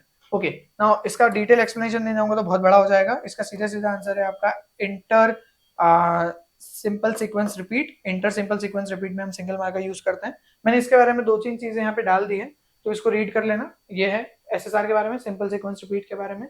SCR sequence characterized amplified region. ISSR inter simple sequence repeat. CAS cleaved amplified polymorphic sequence. Just read about it, but ये तभी पढ़ना जब आपके basics सारे clear हैं, आपने molecular markers पढ़ रखे हैं, तब जाके तुम इसको बहुत अच्छे से समझ पाओगे। अगर वो नहीं किया है तो पहले पीसीआर पढ़ लो। मॉलिक्यूलर मार्कर्स में बेसिकली कोडोमिनेंट, डोमिनेंट मार्कर कौन सा है, एएफएलपी, आरएफएलपी, आरएपीडी, है ना, ये सारे पढ़ लो। एसएसआर क्या यूज किया जाता है, एसएनपी क्या है, ये सारी चीजें पढ़ने के बाद ही अच्छा रहेगा, है ना, थोड़ा ऊपर है ये कोई। अगला, vir genes are necessary for the transfer of TDNA. हाँ बिल्कुल हम जानते हैं ये। The product of which of the following gene is tightly associated with the 5 prime end of the TDNA strand and helps in nuclear targeting? Okay इसका सीधा answer है weed डी2। पूरा फैक्चुअल क्वेश्चन था ये, मतलब तुम एग्रोबैक्टीरियम पढ़ के भी जाओ लेकिन अगर इतना डिटेल फैक्ट याद नहीं है तो नहीं बन पाएगा ये पूरा का पूरा प्रोसीजर है। यहाँ पे तुम देख रहे हो ये टीडीएनए है, टीडीएनए से वीड डी2 जुड़ा हुआ है, फिर आपका वीड डी2 वी3 ये प्रोसेस करके इस तरीके से लेके जाते हैं। ये प्लांट का हाउस सेल हो गया प्लांट, इसमें वी डी2, ये वी डी2 इधर है और पूरा का पूरा सेटअप है यहाँ पे वेरी थ्री और ये सारी चीजें जो उसको मेंटेन करती है। वेरी टू जो होता है उसको बचाता है न्यूक्लियस से, वो सारी प्रोसेसेस है। ठीक है, हाँ ये टाइप 4 सेक्रेटरी सिस्टम, T4SS बोलते हैं ना इसको, टाइप 4 सेक्रेशन सिस्टम या T4SS। ठीक है, अगला। अच्छा यहाँ पे ये एक टेबल है, जस्ट गिव मी मोमेंट, दिख रही है क्या ये? ओके दिख नहीं रही है उतने अच्छे से, तो मैं इसको अपलोड कर दूंगा फ्री मटेरियल में, वहां से इसको ऐप पे देख लेना। ठीक है, ये कुछ इंपॉर्टेंट जीन है, विर ए, विर बी, विर सी, विर ई, विर ई, विर डी के बाद विर ई, विर एफ, विर जी, विर एच, ये सारी। विर ई टू, विर डी का topoisomerase activity, vir D two. फिर vir E two single stranded binding protein है जो कि आपका ट्रांसफर के टाइम पे होता है। विर ई वन ई टू को स्टेबलाइज करता है। ये सारी प्रोसेसेस हो गई। तो इस तरीके से ये इंपॉर्टेंट कुछ है जो अपने को पढ़ना है। टीडीएनए में भी है आपका IAHM ऑक्सीजन का सिंथेसिस करने के लिए, ओपाइन सिंथेसिस, बॉर्डर, तो जस्ट गो फॉर इट, एक बार रीड कर लेना, आते हैं सवाल। अगला question, a recombinant protein is produced in E coli by 2 stage continuous cultivation in steady state. ठीक है, 2 स्टेज बोल रहा है वो, 2 स्टेज है, तो स्टेज 1 है एक, फिर एक स्टेज 2 है। आपको बोला गया है upon induction of the culture in stage 2 the specific growth rate, important word है, specific growth rate of the culture decreases considerably. तो स्टेज 2 में ग्रोथ स्लो है as compare to stage 1। Stage 1 में ग्रोथ फास्ट है, stage 2 में growth slow है। यहां तक समझ में आया अभी तक पढ़ के? For an input flow rate in stage 1 of 100 microlitre per hour. अच्छा ठीक है, इनपुट रेट दे रखा है आपको 100 माइक्रोलीटर पर आवर का स्टेज 1 में, तो हम यहाँ पे 100 माइक्रोलीटर पर आवर की रेट से चीजें डाल रहे हैं। Study rate of product formation can only B obtained, आपसे पूछा गया है कि आपने स्टेज 1 में 100 माइक्रोलीटर की रेट पर घंटे के हिसाब से सेट करी है, आपको ये बताना है कि किस तरीके से प्रोडक्ट का बनेगा। प्रोडक्ट हमेशा स्टेज 2 में बनेगा, तो स्टेज 1 में क्या हो रहा है, स्टेज 1 में बायोमास प्रोडक्शन हो रहा है, क्योंकि आप सेल्स के नंबर यहाँ पे तेजी से बढ़ा पा रहे हो क्योंकि यहाँ स्पेसिफिक ग्रोथ रेट अच्छी खासी है। और स्टेज 2 में आपका बेसिकली क्या मिल रहा है, जो आपका एक्चुअल प्रोडक्ट है। अब आपको इस प्रोडक्ट की जो फ्लो रेट है उसको मेंटेन करना है, तो आप कैसे करोगे, उसको स्टडी रेट होना चाहिए। When stage 1 is larger than stage 2, अगर stage 1 जो होगा वो लार्जर होगा stage 2 से, तो आपका बायोमास तो बहुत ज्यादा बनेगा, लेकिन इधर क्या होगा, बायोमास यहाँ पे बहुत ज्यादा एक्यूमुलेट हो जाएगा। एक्यूमुलेट होने की वजह से, क्योंकि यहाँ तो स्लो हो रही है ग्रोथ, और इस वजह से आपका प्रॉपर तरीके से काम नहीं चल पाएगा। तो ये ऑप्शन जो है वो गलत है कि आप स्टेज 1 बड़ी रख दो तो आप बहुत सारा प्रोड्यूस तो कर लोगे, लेकिन आपको प्रोडक्ट जो होगा वो उतना मिलेगा ही नहीं। ठीक है, क्योंकि यहाँ पे टाइम लग रहा है। When stage 1 is smaller than stage 2, हाँ ये बात कही जा सकती है कुछ हद तक, क्योंकि हमको बहुत फास्ट ग्रोथ नहीं चाहिए, हमको मेजरली यहाँ पे टाइम ज्यादा देना पड़ रहा है प्रोडक्ट फॉर्मेशन में, तो हम यहाँ पे इसको छोटा रखेंगे। मतलब आप इसको स्टेज 1 को छोटा रख दो और स्टेज 2 को बड़ा रख दो। इस वजह से क्या होगा, आपको यहाँ पे स्लोली प्रोडक्ट बनता रहेगा, और यहाँ पे इसको मेंटेन करने के लिए आपको यहाँ पे स्टडी फ्लो से ये चीजें मिलती रहेगी, क्योंकि ये फास्टली ग्रो करा रहा है चीजों को। तो यहाँ पे तेजी से ग्रो होगी चीजें और यहाँ पे चलती जाएगी। यहाँ पे प्रोटीन प्रोडक्शन स्लो होगा, लेकिन आपका एक स्टडी फ्लो में रहेगा, क्योंकि यहाँ से कांस्टेंट सप्लाई रहेगी। आया बात समझ में? तो स्टेज 1 जो होगा वो छोटा होना चाहिए स्टेज 2 से, और ये इसका आंसर था। Pure common sense based question है ये, इसमें कोई दिमाग नहीं लगाना था, ये बायो प्रोसेसिंग का क्वेश्चन नहीं है। चलो आगे बात करते हैं। Consider the scale up of a fermentation from 10 liter to 10,000 liter by maintaining the geometric similarity. Agitation speed was maintained at 5000 rpm in the 10 liter fermenter. ठीक है, एक छोटा फर्मेंटर है जिसमें हमने 10 लीटर फर्मेंटर जो है उसमें हमने बात कर रखी है कि भैया आपका 500 आरपीएम का स्पीड है. If scale up is done based on the constant tip speed then the agitation speed in the larger reactor should be okay. अच्छा सवाल है ये. बेसिकली बात हमको ये कही गई है कि एक फर्मेंटर लेना है, ये 10 लीटर का फर्मेंटर है, आपको एक 10,000 लीटर का फर्मेंटर बनाना है, लेकिन आपको एक चीज का ध्यान रखना है कि उसकी ज्योमेट्री जो होना चाहिए वो दोनों की क्या होना चाहिए, सिमिलर होना चाहिए. ज्योमेट्री सिमिलर होना चाहिए मतलब वॉल्यूम वॉल्यूम तो ऑब्वियसली बढ़ाना ही है, 10,000 लीटर पे लेके जाना है तो, लेकिन जैसे हाइट और विड्थ है तो उसका जो प्रोपोर्शन होना चाहिए वो बराबर होना चाहिए. यहाँ पे जो एजिटेशन स्पीड दे रखी है वो है 500 आरपीएम, है ना. वॉल्यूम कितना दे रखा है इसका V1 10 लीटर, इसका V2 कितना दे रखा है 10,000 लीटर्स. आपसे क्या पूछा गया है, एजिटेशन स्पीड. आपको ये फर्स्ट आरपीएम दे रखा है, एजिटेशन स्पीड अपन एन से डिनोट करते हैं तो NI1 दे रखा है 500 आरपीएम, NI2 पूछा गया है, NI2 क्या पूछा गया है कि भैया कितना होगा. ये सिंपल है, सिंपल सिंपल सी बातें हैं, कोई बड़ी चीज नहीं है ना. अब एक बात ध्यान रखना है कि टिप स्पीड यहाँ पे बोला गया है कांस्टेंट है. कांस्टेंट टिप स्पीड मतलब जिस स्पीड से आपका एजिटेटर घूम रहा है इसकी जो टिप स्पीड है कांस्टेंट होना चाहिए. तो अब कांस्टेंट स्पीड आपको अगर चाहिए जिसमें आप ये भी चाह रहे हो कि आपका जो घुमाव है मतलब जो प्रेशर है वो प्रॉपर तरीके से रहे, तो आप इसको कैसे करोगे. तो इसके लिए आपको टिप स्पीड का फॉर्मूला पता होना चाहिए और वो है आपका Ni which is your agitator speed into diameter. तो ये जितना आपका डायामीटर का पूरा पूरा क्या रहेगा, डायामीटर जो है वो बढ़ाना है क्योंकि बेसिक क्या क्या रखना है अपने को, ज्योमेट्री को सिमिलर रखना है, लिखा हो ज्योमेट्री सिमिलर होना चाहिए. तो देखो कांस्टेंट स्पीड पे क्या होगा, जो Ni1 होगा और जो Di1 होगा वो बराबर होगा आपका किससे, Ni2 Di2 से, क्योंकि दोनों में स्पीड बराबर है. तो ये स्पीड का फॉर्मूला था, टिप स्पीड का फॉर्मूला, और इसको हमने बराबर कर दिया. Ni1 कितना दे रखा है, 500 आरपीएम दे रखा है. Di, अब Di निकालना पड़ेगा. Di क्या है आपका, डायमीटर, और डायमीटर तो दिया नहीं है हमको, तो वॉल्यूम दिया है, तो वॉल्यूम से डायमीटर निकालना पड़ेगा. और वॉल्यूम से डायमीटर की जो रिलेशनशिप है वो क्या है आपकी, that volume is directly proportional to diameter cube. कितना वॉल्यूम है वो डायमीटर क्यूब पे बन जाएगा, क्योंकि वॉल्यूम क्या है, क्यूबिकल क्वांटिटी है ना.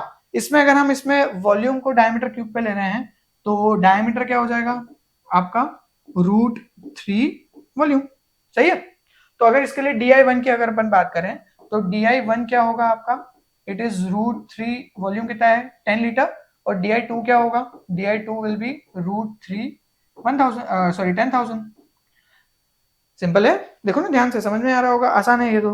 अब इसको डायरेक्टली प्लेस कर दो, यहाँ पे ये कितना हो गया मल्टीप्लाइड बाय √3 10, और यहाँ पे कितना हो गया, ये तो निकालना है अपने को, इसको क्वेश्चन मार्क डाल देते हैं, √3 10,000. सही है ये, देखो ध्यान से, आसान है.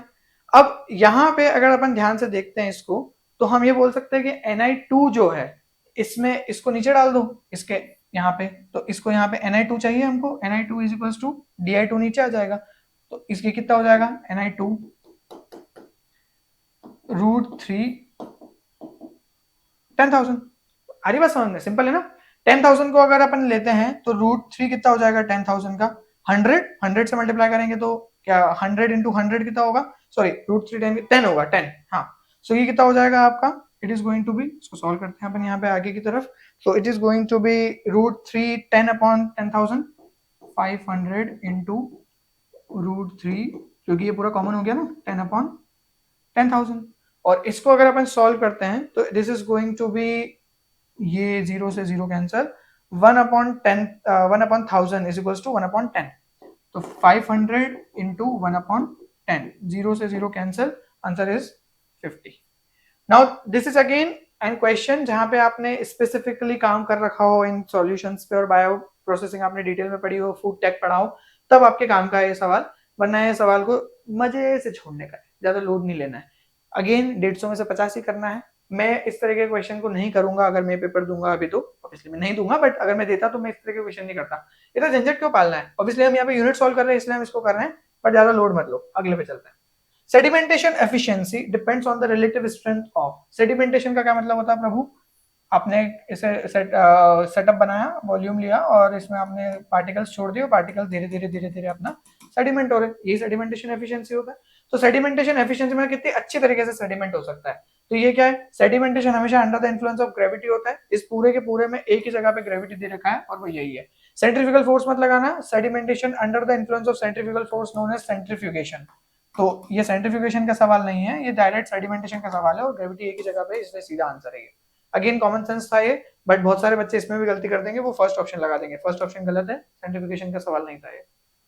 Next, so this was all part first question paper 2018। बहुत सारे सवाल हमने इसमें सॉल्व कर लिए। Let's talk about 2017। पहला सवाल, DEAS सेफेडेक्स या सेफेसेल, ठीक है। पहला, अच्छा पहले बोला क्या है देखे तो ले भैया, मैट्रिसेस दे रखे हैं आपको और उनका इल्यूशन कंडीशन पूछी गई है कि ग्रेडियंट इल्यूशन कैसे निकालोगे, मतलब ऑब्वियसली इल्यूशन कैसे करोगे अगर आप ये मैट्रिक्स यूज करते हो। मैट्रिक्स हम किसके अंदर यूज करते हैं, मैट्रिक्स हम जेल क्रोमेटोग्राफी में यूज कर सकते हैं, मैट्रिक्स हम आयन एक्सचेंज में यूज कर सकते हैं। ये दो तीन जगह है जहां पे हम लोग क्या यूज करते हैं, मैट्रिक्स यूज करते हैं। क्रोमेटोफोकसिंग वगैरह में भी यूज करते हैं ऑब्वियसली। तो अपने पास में सबसे पहले है DAES FSL। DAES FSL जो है ये क्या है आपका, सेफेडेक्स भी हो सकता है, ध्यान रखना ये। तो DEAE ये क्या है, डाइथाइल अमीनो एथाइल, है ना। ये आपका काय में यूज होता है, एनायन एक्सचेंजर, है ना। तो ये एनायन एक्सचेंजर है, कैटायन एक्सचेंजर है, चलो तुम बता दो यार ये, है ना, मान लो मेरे को नहीं आता है। एनायन एक्सचेंजर है, कैटायन एक्सचेंजर है, ये डाइथाइल अमीनो एथाइल। और ये काय के लिए इसको यूज करते हैं अपन, सोडियम क्लोराइड के इंक्रीजिंग कॉन्सेंट्रेशन के बेसिस पे हम इसको सेटअप करते हैं। फिनाइल सफेरोज, फिनाइल सफेरोज जो है हम इसको यूज करते हैं अमोनियम सल्फेट के थ्रू। फिनाइल सल्फर ये जो है ये हाइड्रोक्सी हाइड्रोफोबिक इंटरेक्शन क्रोमेटोग्राफी में यूज किया जाता है, याद रखना है बात। क्रोमेटोफोकसिंग मैंने डिटेल में पढ़ाया था। क्रोमेटोफोकसिंग क्या क्या रहेगा भैया आपका, पीएच ग्रेडियंट के थ्रू आप इसको करते हो। क्रोमेटोफोकसिंग इज टाइप ऑफ क्रोमेटोग्राफी ना, जिसमें हम आइसोइलेक्ट्रिक फोकसिंग क्या देखते हैं, लेकिन वो एक इलेक्ट्रोफोरेटिक एपरेटस है। सेफेडेक्स G100 ये क्या है, आइसोक्रेटिक ग्रेडियंट। बहुत सिंपल क्वेश्चन था ये। तो सेफेडेक्स G100 ये आप क्या में यूज करते हो, जेल क्रोमेटोग्राफी। ये जो G100 है ना, इसका मॉलिक्यूलर अरेंजमेंट है कि कितना का वो कित हद तक के मॉलिक्यूलर वेट का इल्यूशन दे सकता है, अच्छा रेजोल्यूशन। G50, G20, G30 ऐसा भी आता है। अगला क्वेश्चन वापस वही मैच द कॉलम दे रखा है।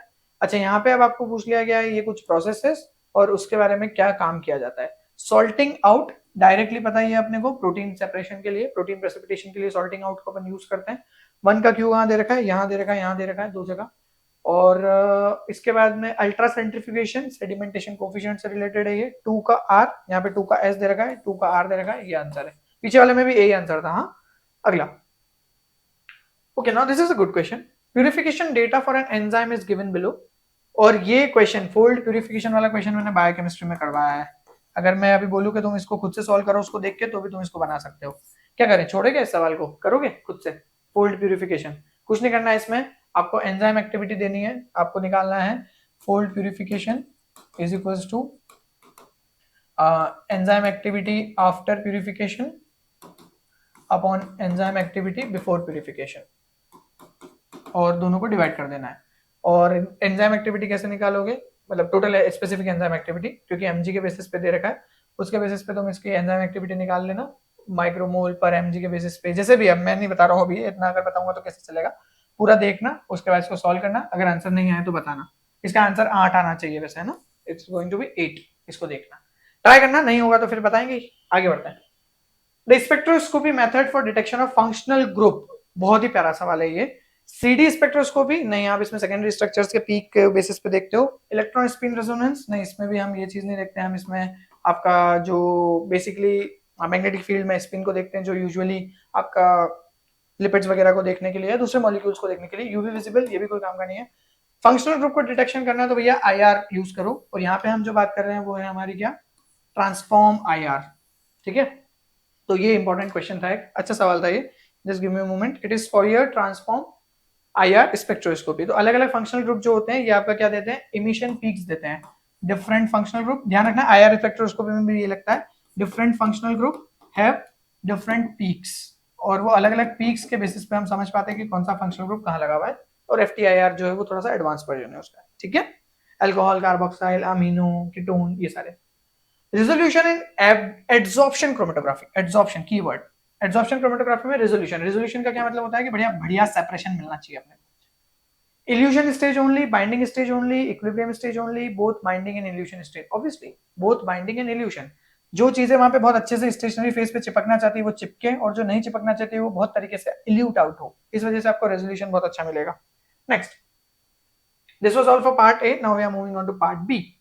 The first question is, a recombinant protein is found to be expressed very poorly in E. coli. अगर तुम ध्यान दे रहे हो तो पिछले ही पेपर में 2018 में हमने इससे रिलेटेड क्वेश्चन सॉल्व किया है.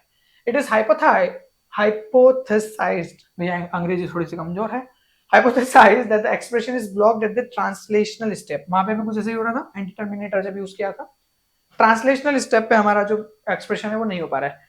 पहला एक्सपेरिमेंट जो आप यूज करना चाहोगे इसको टेस्ट करने के लिए ना, देखो यहाँ पे एक चीज समझो कि ये जो है ना, इसमें ईएमएस है, इलेक्ट्रोफोरेटिक मोबिलिटी शिफ्ट टेस्ट है, ये डायरेक्टली डीएनए बाइंडिंग प्रोटीन के बारे में बात करता है, जेल रिटार्डेशन ऐसे भी बोलते हैं इसको, ये काम का नहीं है. वेस्टर्न ब्लॉट कहीं तक कुछ हद तक यूज किया जाता है, बट इसको और डिटेल में करना पड़ेगा, सिर्फ वेस्टर्न ब्लॉटिंग से काम नहीं चलेगा. Qualitative quantitative RT-PCR, yeah, this is the best method to go for here in this case, क्योंकि quantitative RT-PCR में आपको पता चल जाएगा कि एक्चुअल रियल टाइम में कितना mRNA बन रहा है और फिर वो आगे जाके ब्लॉक क्यों हो रहा है. तो mRNA बन रहा है ये पता करने के बाद में हम उसको समझ सकते हैं कि क्यों प्रोटीन आपका प्रॉपर तरीके से एक्सप्रेस नहीं हो रहा है. PCR फॉलोड बाय सीक्वेंसिंग, नहीं, इसका कोई लेना देना नहीं है. ठीक है, तो ये एक इंपॉर्टेंट क्वेश्चन था. आई होप ये चीज समझ में आई होगी. बस इसमें थोड़ा सा दिमाग लगाना था कि किस तरीके से हम सेट करेंगे. तो हमारा जो mRNA के लेवल्स होंगे उसके बेसिस पे हम समझ पाएंगे कि अच्छा प्रोटीन क्यों डेवलप नहीं हो रहा है, और ये बेसिक सा प्रोसेस रहेगा. ठीक है, नाउ अगले पे चलते हैं. तो अगला सवाल क्या दे रखा है यहाँ पे, the following figure shows the electrophoretic migration of the secretary protein in SDS PAGE from the time of its synthesis to its secretion. Okay, तो सिंथेसिस आपका 0 पे हो रहा है, सेक्रेशन आपका 90 मिनट्स पे हो रहा है, और आपने यहाँ पे मॉलिक्यूलर वेट ले रखा है. तो पहला वाला 55 मॉलिक्यूलर वेट पे आया, दूसरा वाला बढ़ के थोड़ा सा कम हो गया है, 60 और 90 पे और बढ़ गए हैं. तो पहला 55 पे 0 मिनट पे प्रोटीन दिखा आपको, 55 मॉलिक्यूलर वेट पे, बाद में फिर उसके अंदर कुछ चेंजेस हुए हैं, जरा समझते क्या बोल रहा है. Assuming that there was no problem in sample preparation in SDS page, the reason पूछा गया है, the reason for the lower band at, जो नीचे आपके बैंड आया है 30 मिनट्स पे और जो हायर बैंड आया है 60 और 90 मिनट्स पे, कंपेयर जब किया जाए 0 मिनट से, तो क्यों हुआ वो. तो 55 पे आपका एक्चुअल बैंड था, 30 वाले पे वो देखो थोड़ा नीचे चला गया है, इधर आ गया है, और ये ऊपर चढ़ गया है 50 आपके 60 और 90 पे. तो ऐसा क्यों हुआ. तो change in the rate of the protein synthesis at various time point. देखो चेंज इन द रेट एक पूरा तरीके से सही आंसर नहीं है, हम बोल तो सकते हैं कि हाँ भैया प्रोटीन सिंथेसिस का रेट बदल रहा है, लेकिन साइज क्यों बदल रहा है प्रोटीन का. The protein was associated with other proteins at different time point resulting in change in migration. ऐसा कुछ भी नहीं बताया गया है, हमको बोला गया है कि एक ही सेक्रेटरी प्रोटीन है, ये देखो एक सेक्रेटरी प्रोटीन है. The protein underwent processing and post-translational modification as a time of function. Okay, ये थोड़ा सा सही लग सकता है कि हाँ उसके अंदर कांस्टेंट प्रोसेसिंग हो रही है समय पे, क्योंकि 90 पे वो जब निकलेगा बाहर, एक्सट्रैक्शन उसका 90 मिनट्स पे, तो हम जानते हैं ना ईआर और गोल्जी में कांस्टेंट प्रोसेसिंग होती है, और सेक्रेटरी प्रोटीन ईआर गोल्जी में ही डेवलप होते हैं. तो उनके अंदर क्या हुआ होगा, जैसे आपने प्रोटीन बहुत सारा बनाया होगा, बड़ा बनाया होगा, बट उसके अंदर फिर काटा पीटी हुई होगी, और काटा पीटी होने की वजह से क्या हुआ होगा, पहले उसकी लेंथ क्या हुई आपकी यहाँ पे कम हुई, और फिर उसकी जो मॉलिक्यूलर वेट है पहले बढ़ा या कम हुआ काटा पीटी होने की वजह से, और फिर उसके ऊपर चीजें जोड़ी गई, ग्लाइकोसाइलेशन वगैरह जो भी करना था वो प्रोसेसिंग की वजह से वो हैवी हो गया और वो ऊपर चढ़ गया. अच्छा, एक और चीज मेरे को बताओ, ऐसा एक एक्सपेरिमेंट अपन आरबीसी के बारे में भी पढ़ते हैं. कौन सा ऐसा एक स्पेसिफिक प्रोटीन है जब आप आरबीसी का एसडीएस पेज करते हो तो वो बाकियों से अलग आता है, उसका नाम बताना है तुमको. आरबीसी की प्रोफाइलिंग जब करते हैं हम प्रोटीन्स की, तो एक ऐसा प्रोटीन होता है जो बाकियों को थोड़ा सा अलग आता है, उसका मॉलिक्यूलर वेट तो कम होता है लेकिन उसका बैंड ऊपर बनता है, बताना क्यों, और वही से आंसर क्वेश्चन समझ में आएगा. चलो अगले पे चलते हैं. The use of guide RNA हमने क्रिस्पर कैस9 में बात की थी इसके बारे में भी. टू और इसके अलावा ट्रिपेनोसोमा जो है उसके अंदर एंटीजेनिक वेरिएशन लाने के लिए भी गाइड आरएनए यूज किया जाता है. So guide RNA to bind a DNA and target the double stranded break. अरे यार सिंपल क्वेश्चन है, genome editing by CRISPR Cas nine system, हमने ऑलरेडी पढ़ रखा है इसको. Next, cell cycle regulatory genes were originally discovered by Paul Nurse. ठीक है, सीडीसी बोलते हैं इसको, ईस्ट में यूज किया था उन्होंने, जिसके अंदर वो टेम्परेचर सेंसिटिव म्यूटेंट्स देख रहे थे. और क्या उन्होंने यूज किया था, तो बेसिकली देखो उन्होंने सीडीएनए कॉम्प्लीमेंटेशन ऐसे यूज किया था, सीडीएनए कॉम्प्लीमेंटेशन ऐसे, जिसमें उन्होंने टेम्परेचर सेंसिटिव म्यूटेंट्स देखे थे.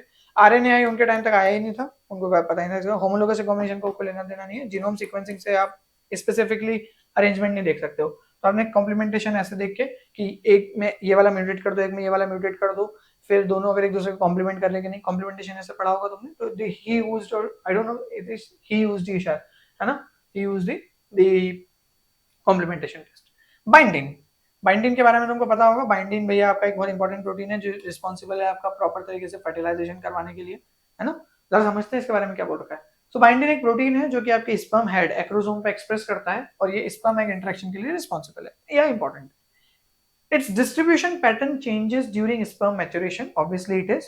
Which of the following method may be used to monitor the expression pattern of the binding in a simple light microscopy? Keyword है यहाँ पे। आपको बताना है कि सिंपल लाइट माइक्रोस्कोपी को यूज करते हुए आप कैसे मॉनिटर कर सकते हो कि भाई साहब आपका जो एक्सप्रेशन पैटर्न है बाइंडिंग का वो क्या है।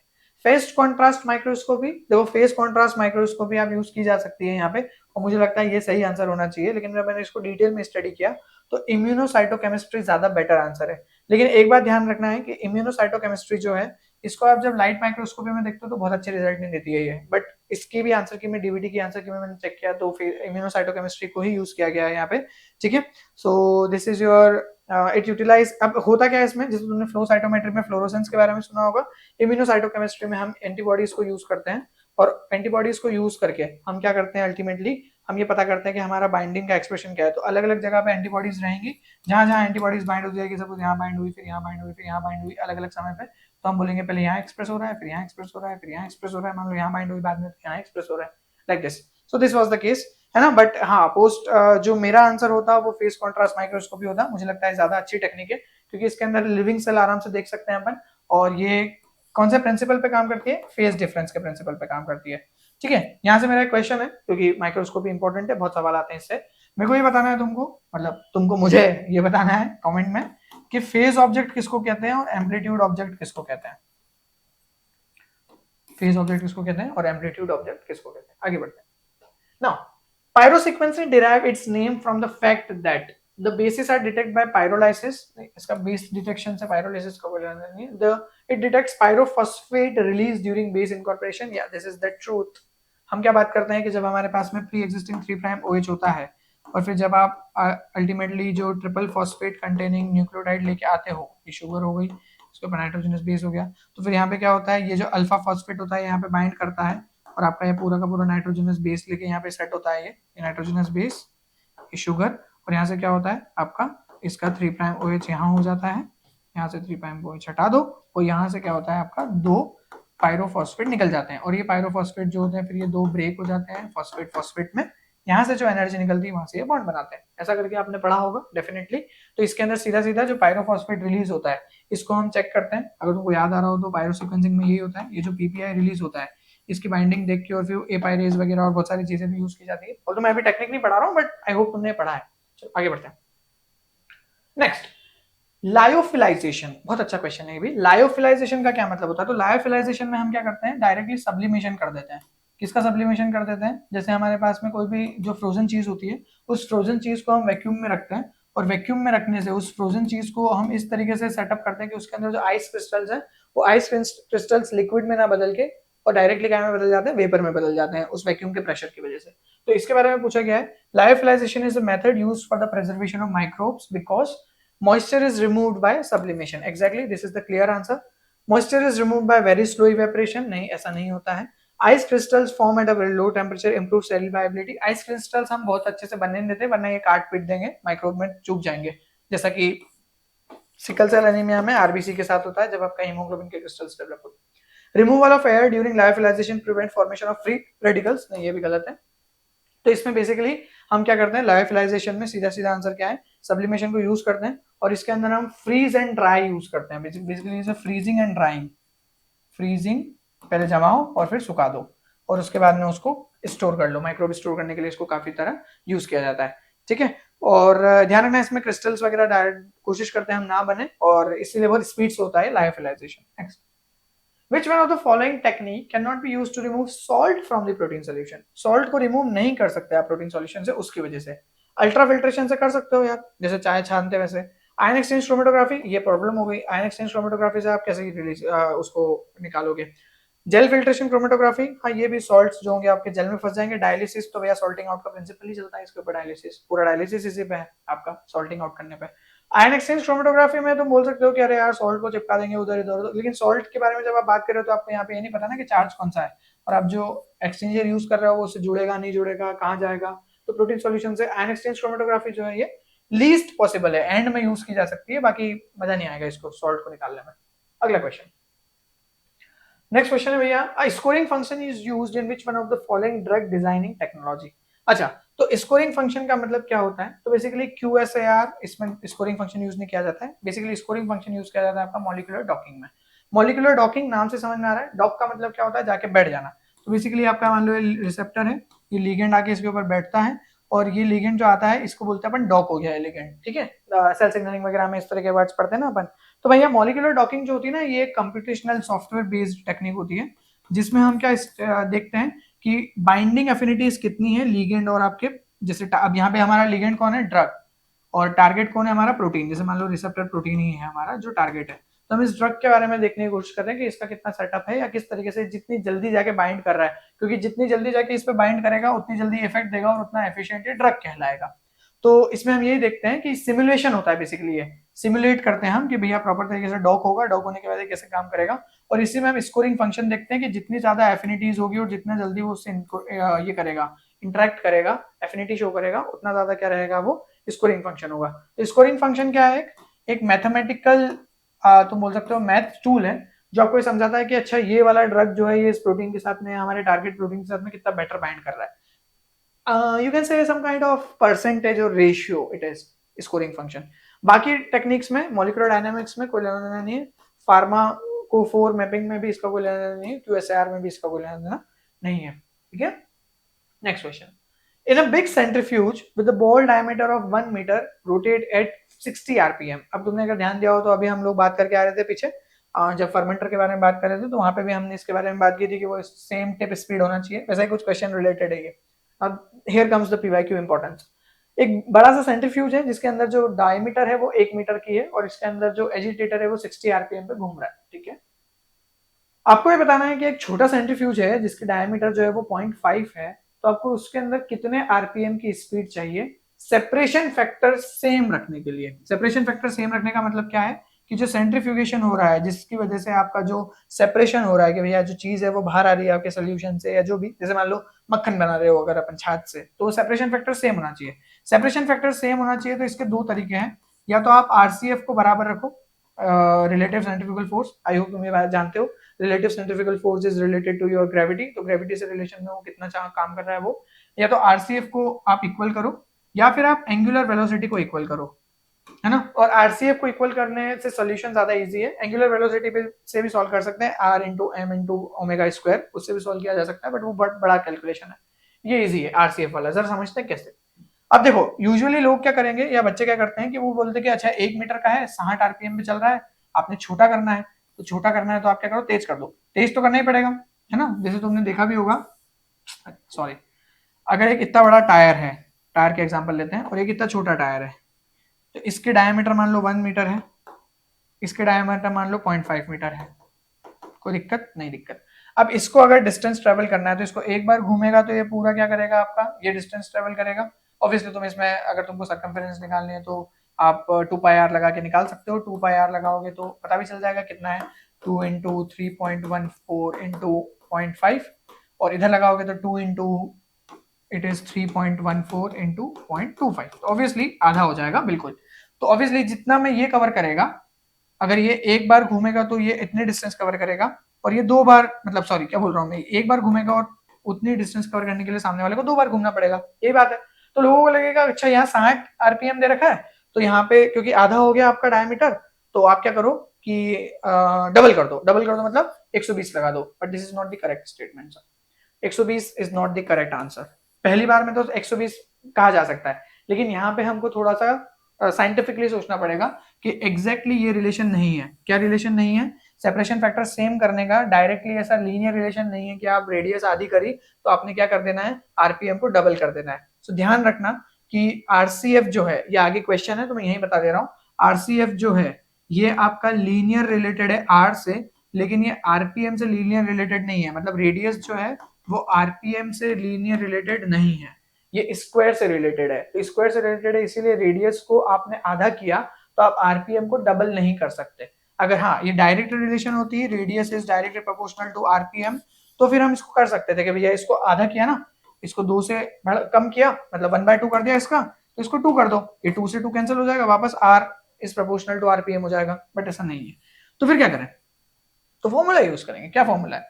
आरसीएफ का फॉर्मूला। अगर तुमने सेंट्रीफ्यूगेशन पढ़ा तो डेफिनेटली फॉर्मूला पढ़ा होगा, क्योंकि हम आरपीएम आरसीएफ में भी पढ़ते हैं इसको। 1.118 इंटू आर इंटू आरपीएम का स्क्वायर, ये हमारा आरसीएफ का फॉर्मूला होता है। अब हमारे पास दो सेंट्रीफ्यूगेशन है।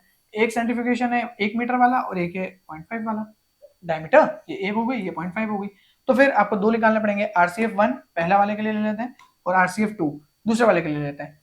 पहले वाले का हमको रेडियस भी पता है, दूसरे वाले का भी रेडियस पता है, लेकिन आरपीएम एक का ही पता है। देखो आरसीएफ 1 का फॉर्मूला क्या होगा? आरसीएफ 1 को यहाँ पे आर डाल देते हैं। आरसीएफ 1 की कितनी है? 0.5 मीटर, क्योंकि ये रेडियस है, डायमीटर है 1 मीटर और यहाँ पे 0.5 मीटर डायमीटर है, तो आधा हो गया 0.5। आरपीएम कितना दे रखा है इसका? देखो 60 दे रखा होगा, ये रहा 60 आरपीएम, तो 60 का स्क्वायर, ये हो गया आरसीएफ 1। आरसीएफ 2 ये कितना है? 1.118 इंटू 0.25, क्योंकि डायमीटर का आधा हो गया, और इसका आरपीएम निकालना है, तो आरपीएम स्क्वायर। हमको दोनों इक्वल चाहिए, क्योंकि सेपरेशन फैक्टर बोला गया इक्वल है, तो इक्वल है तो अब देखो मैं डायरेक्टली लिख दे रहा हूँ इक्वल, तो ये 1.118 ये 1.118 कैंसिल हो जाएगा। तो अल्टीमेटली हमको क्या मिलेगा? हमको मिलेगा कि 0.5 into 60 square is equals to 0.25 into RPM का स्क्वायर। अब आरपीएम का स्क्वायर मुझे चाहिए, तो मैं 0.25 को उठा के इधर डिवाइड में डाल दो तो कोई दिक्कत, 0.25, और ये हो गया आरपीएम का स्क्वायर। थोड़ी आलस कर लेते हैं, उठा के इधर ले आते हैं, सही बात, कोई दिक्कत। अब जब तुम इसको प्रॉपर सॉल्व करोगे, और जब सॉल्व करोगे तो इसको जब कैलकुलेट करोगे तो 0.25 से 1 से काट दोगे, इधर 2 कर दोगे, और इसके बेसिस पे क्या होगा आपका 60 इंटू ए करोगे, तो 60 इंटू 60 3600 स्क्वायर करा दो, 60 इंटू 60 और इंटू 2, तो आरपीएम का स्क्वायर यहाँ पे जो वैल्यू आएगी, सॉल्व कर रहा हूँ मैं यहाँ पे, डायरेक्टली हटा रहा हूँ इसको, इसको करेंगे हम तो ये आएगा 7200 के आसपास। कितना आएगा ये? 7200 के आसपास। और जब आरपीएम को हम करेंगे, यहाँ पे आरपीएम 2 है ना, आरपीएम 2, तो ये जो है आपको जब इसको अंडर रूट में लेके जाओगे तो ये वैल्यूज आपकी आएगी 84 समथिंग कुछ ब्ला ब्ला ब्ला, और 85 के आसपास अप्रोक्सीमेटली वैल्यूज आएगी, and that's why the answer is 85। मजेदार सवाल था ये। तो दैट इज द केस कि भैया आप डायरेक्टली ऐसे सॉल्व नहीं कर सकते हो, तो अपने को जो आंसर है वो क्या है आपका 85 के आसपास है। आई होप तुमको समझ में आ गया होगा। लेट मी चेक, सही तो क्या है ना? हाँ 85 के आसपास है। तो ये आंसर था आपका इस क्वेश्चन का। Let's move on to the next one. So this was all for your 2017। Now we are moving on to 2016। तो हमने 2017 2018 के क्वेश्चन मिला के 43 क्वेश्चन सॉल्व कर लिए। मजा ही आ गया यार। चलो 44। In an enzyme assay, the corrected absorbance reading obtained on an addition of 100 microliter of the enzyme extract is 0.25. ठीक है, एक ऐसे किया गया 100 माइक्रोलीटर में हमने एब्जॉर्बेंस देखा है 0.025 का। Given that 1 unit of an enzyme is the amount of enzyme required to increase the absorbance by 0.001. Okay, तो 0.001 एब्जॉर्बेंस अगर होगा, 0. सॉरी धड़धड़ हुआ होगा ना, अभी माइक पे लग गया, तो एब्जॉर्बेंस अगर 0.001 होगा तो आपकी कितनी एक यूनिट कहलाएगी? तो अगर 0.025 है ना, 0.025 एब्जॉर्बेंस है ना ये, तो कितनी यूनिट हो जाएगी? अगर 0.001 में एक यूनिट है तो 0.025 में 25 यूनिट हो जाएगी। सिंपल। ये 25 यूनिट कितने वॉल्यूम में है भैया? 100 माइक्रोलीटर में है। कितने में है ये? इसको ऐसे लिख देते हैं ब्रैकेट में, 100 माइक्रोलीटर में है। ये तो समझ में आ ही रहा होगा तुमको, इतना तो कोई लोड ही नहीं है, सिंपल था। गिवन दैट, अच्छा आगे क्या लिख दिया? अंडर ऐसे condition the enzyme activity units पर ml of the extract is. अब देखो कितना सिंपल क्वेश्चन है। 25 यूनिट 100 माइक्रोलीटर में है, 100 माइक्रोलीटर से 1 ml बनाना है, क्योंकि पर ml पूछा है, तो आपका कितना हो गया? ये 1000 माइक्रोलीटर हो गया। मैंने कितने से बढ़ाया? 10 से मल्टीप्लाई कर दूं अगर मैं इसको, तो ये 1000 माइक्रोलीटर हो जाएगा। तो मेरे को इसको भी 10 से मल्टीप्लाई करना पड़ेगा, 25 को 10 से मल्टीप्लाई कर दूंगा तो कितना हो जाएगा? 250 यूनिट्स पर ml। हुआ, and that is the answer. 250 is the answer. Simple question. आगे, match the chromatographic technique from group A with the appropriate elution condition. फिर वही क्वेश्चन आ गया। देखो अगर तुम 2016 का करके जाते 2017 में डायरेक्ट क्वेश्चन था ये, है ना। अब वापस वही क्वेश्चन है, तो मुझे नहीं लगता इसको बताने की जरूरत है, तुम ऑलरेडी जानते हो इसका आंसर, है ना। पी क्रोमेटोफोकसी, पीएच ग्रेडियंट, इसके अलावा फिनाइल सल्फ्यूरोज, तो फिनाइल सल्फ्यूरोज के लिए अपन sodium ammonium sulphate, sorry sodium नहीं ammonium sulphate, DAE sephadex, sodium NaCl और G50 सल्फेट आइसोप्रोटिक रेडियम. Repeated question, as it is repeated question, कुछ भी नहीं बदला.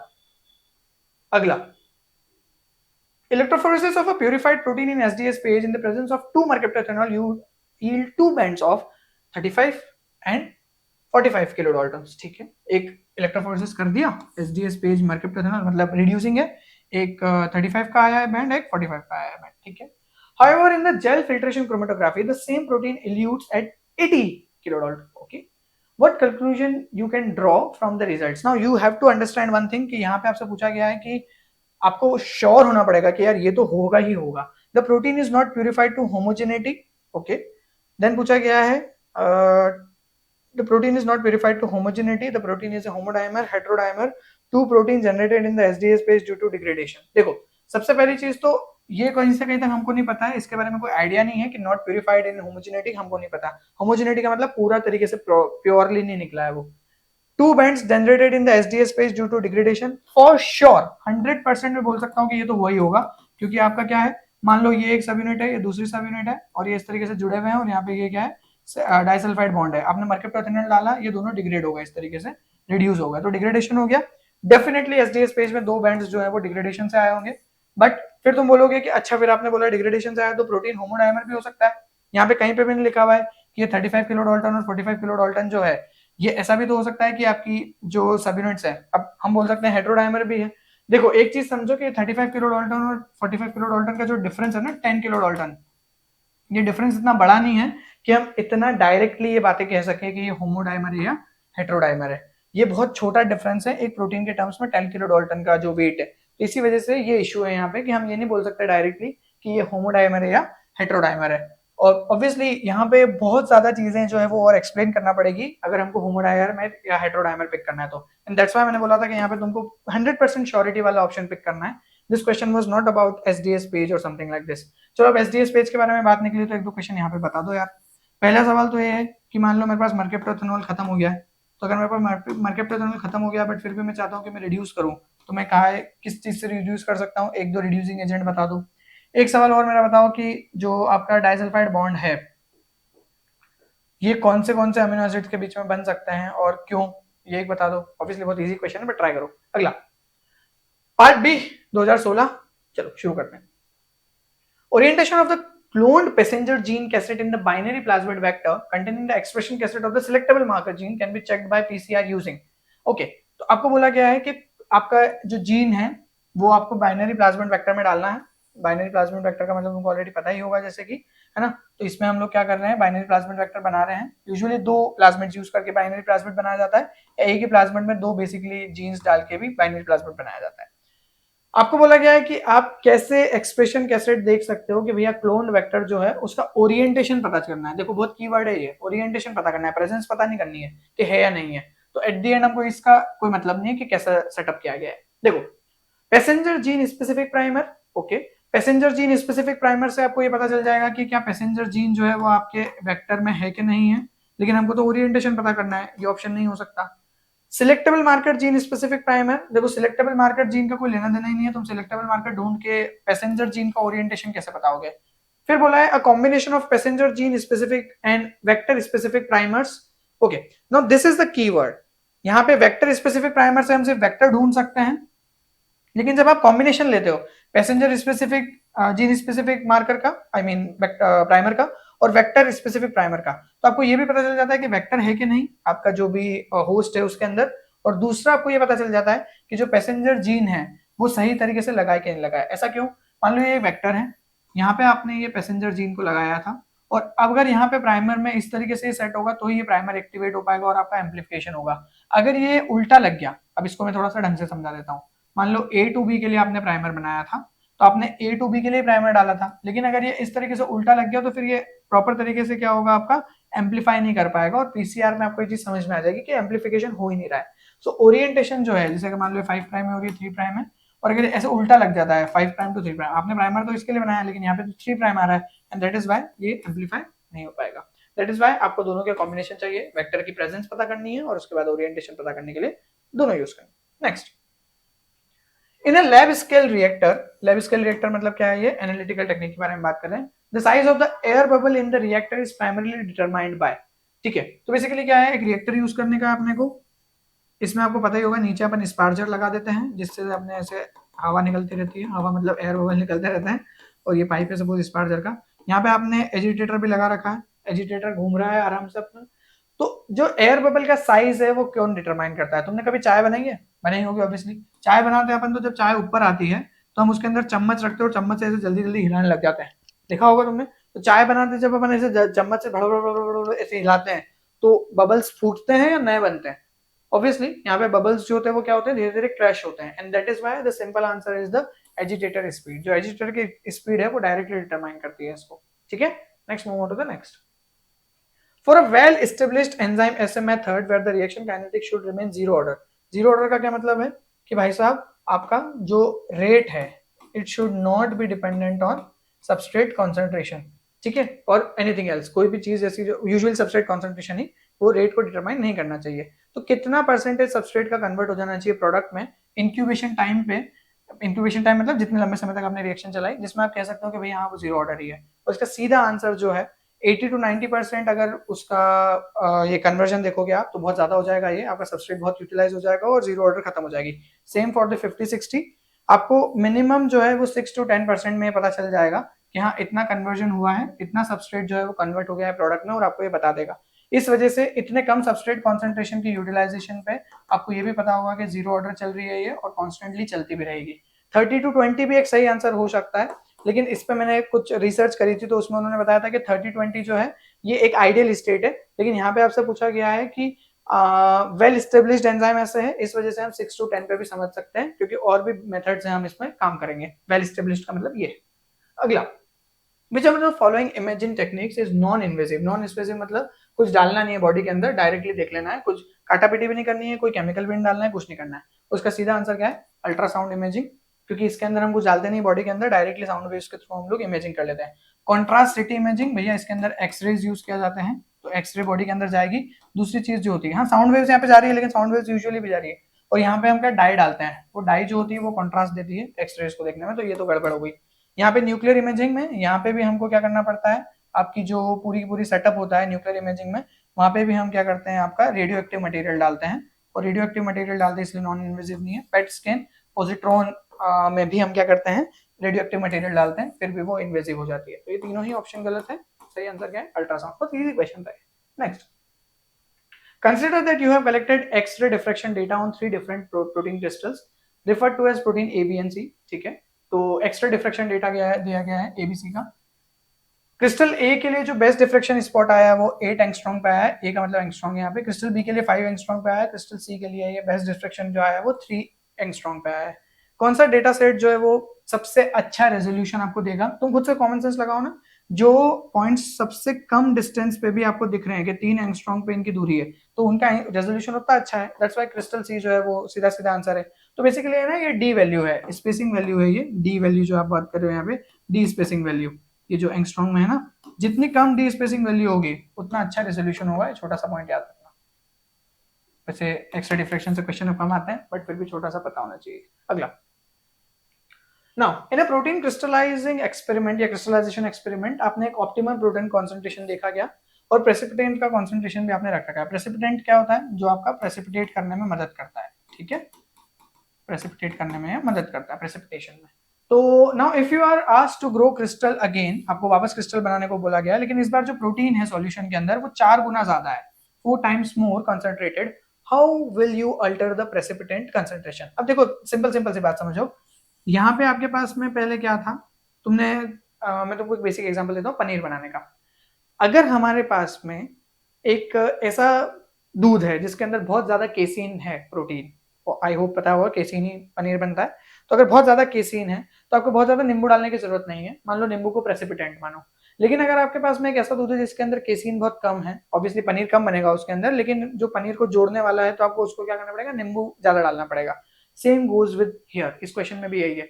जब आपके पास बहुत सारा प्रोटीन है, ऑलरेडी 4 गुना ज्यादा प्रोटीन है, तो आपको प्रेसिपिटेंट कम लगेगा, थोड़ा बहुत प्रेसिपिटेंट डालना पड़ेगा ताकि वो क्रिस्टलाइजेशन को शुरू कर सके। लेकिन अगर ज्यादा प्रेसिपिटेंट हुआ तो फिर वो बहुत बिखरे बिखरे क्रिस्टल बनाएगा, प्रॉपर तरीके से क्या होगा, चीजें जुड़ेगी नहीं, एंड दैट इज वाई यहाँ पे जो आपका प्रेसिपिटेंट होगा उसका कंसंट्रेशन हम क्या करेंगे, कम करेंगे, ठीक है। Next, in a fluorescence resonance energy transfer the donor जो है वो CFP पे है। ये क्वेश्चन भी अगर तुमको याद हो तो पीछे जैसे ही है कुछ। इसकी एक्साइटेशन दे दी है 435 पे, एमिशन दे दिया 485 पे।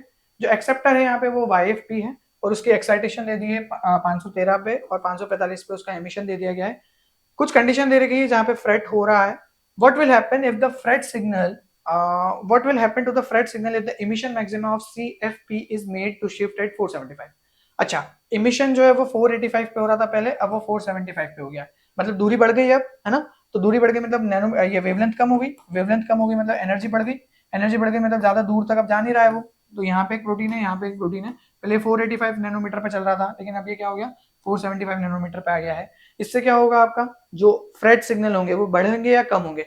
देखो पहले ये यहाँ तक जा रहा था, आराम से इसको एक्साइट कर रहा था और आपका मजेदार यहाँ पे सिग्नल आ रहा था, लेकिन अब ये पूरा पहुंच ही नहीं रहा है। इस वजह से फ्रेट सिग्नल क्या होंगे, आपके डिक्रीज हो जाएंगे। बेसिकली यहाँ सीन ऐसा है कि जब आपका यहाँ पे वेवलेंथ कम हो रही है, तो वेवलेंथ कम होने की वजह से एनर्जी बढ़ रही है, और एनर्जी बढ़ रही है इस वजह से वो इतनी ज्यादा है कि वो प्रॉपर तरीके से इसको एक्साइट ही नहीं कर पा रही है। मैंने अभी थोड़ी देर पहले तुमको बताया था ना कि सेपरेशन तो होना चाहिए, लेकिन एक हद तक होना चाहिए। बहुत बड़ा सेपरेशन कर दोगे तो फिर आपका क्या होगा, एक्साइटेशन ही नहीं होगा दूसरे वाले का। तो यहाँ पे YFP को एक्साइट करने के लिए 475 कम पड़ रही है, 485 ठीक थी, मजा आ रहा था उसमें। अगला चलते हैं। Now this was all for your 2016. Now we are moving on to 2015 part A. गला दुख रहा है, अब चलो फटाफट खत्म करना पड़ेगा इसको। An alpha helical conformation of a globular protein can be determined by simple question है, circular dichroism। सीधा सीधा देख लो उससे। एटॉमिक फोर्स से तो हम कैंटिलीवर वगैरह यूज करके वो देखते हैं। इलेक्ट्रॉन माइक्रोस्कोपी को मतलब नहीं। अल्ट्रावायलेट एब्जॉर्प्शन स्पेक्ट्रोस्कोपी नहीं, ये सीक्वेंसिंग वगैरह या उसके लिए है कि प्रोटीन किस तरीके का है। सिंपल सीक्वेंस रिपीट्स SSR फिर से आ गया, ये किससे निकालते हैं अपन, simple sequence repeat coding non coding दोनों से। फैक्ट बेस्ड क्वेश्चन है, कोई दिमाग नहीं लगाना था इसके अंदर, कोई एक्सप्लेनेशन भी नहीं है इसमें। Now the floral dip method, अरे बहुत शानदार सवाल है। फ्लोरल डिप मेथड, इसके अंदर हम जेनेटिक ट्रांसफॉर्मेशन करते हैं। बेसिकली करते क्या है इसमें कि हम एक सॉल्यूशन लेते हैं और उस सॉल्यूशन के अंदर हम ना एग्रोबैक्टीरियम डाल देते हैं अपने, अब तुम ऑलरेडी जानते हो नेचुरल जेनेटिक इंजीनियर है ये।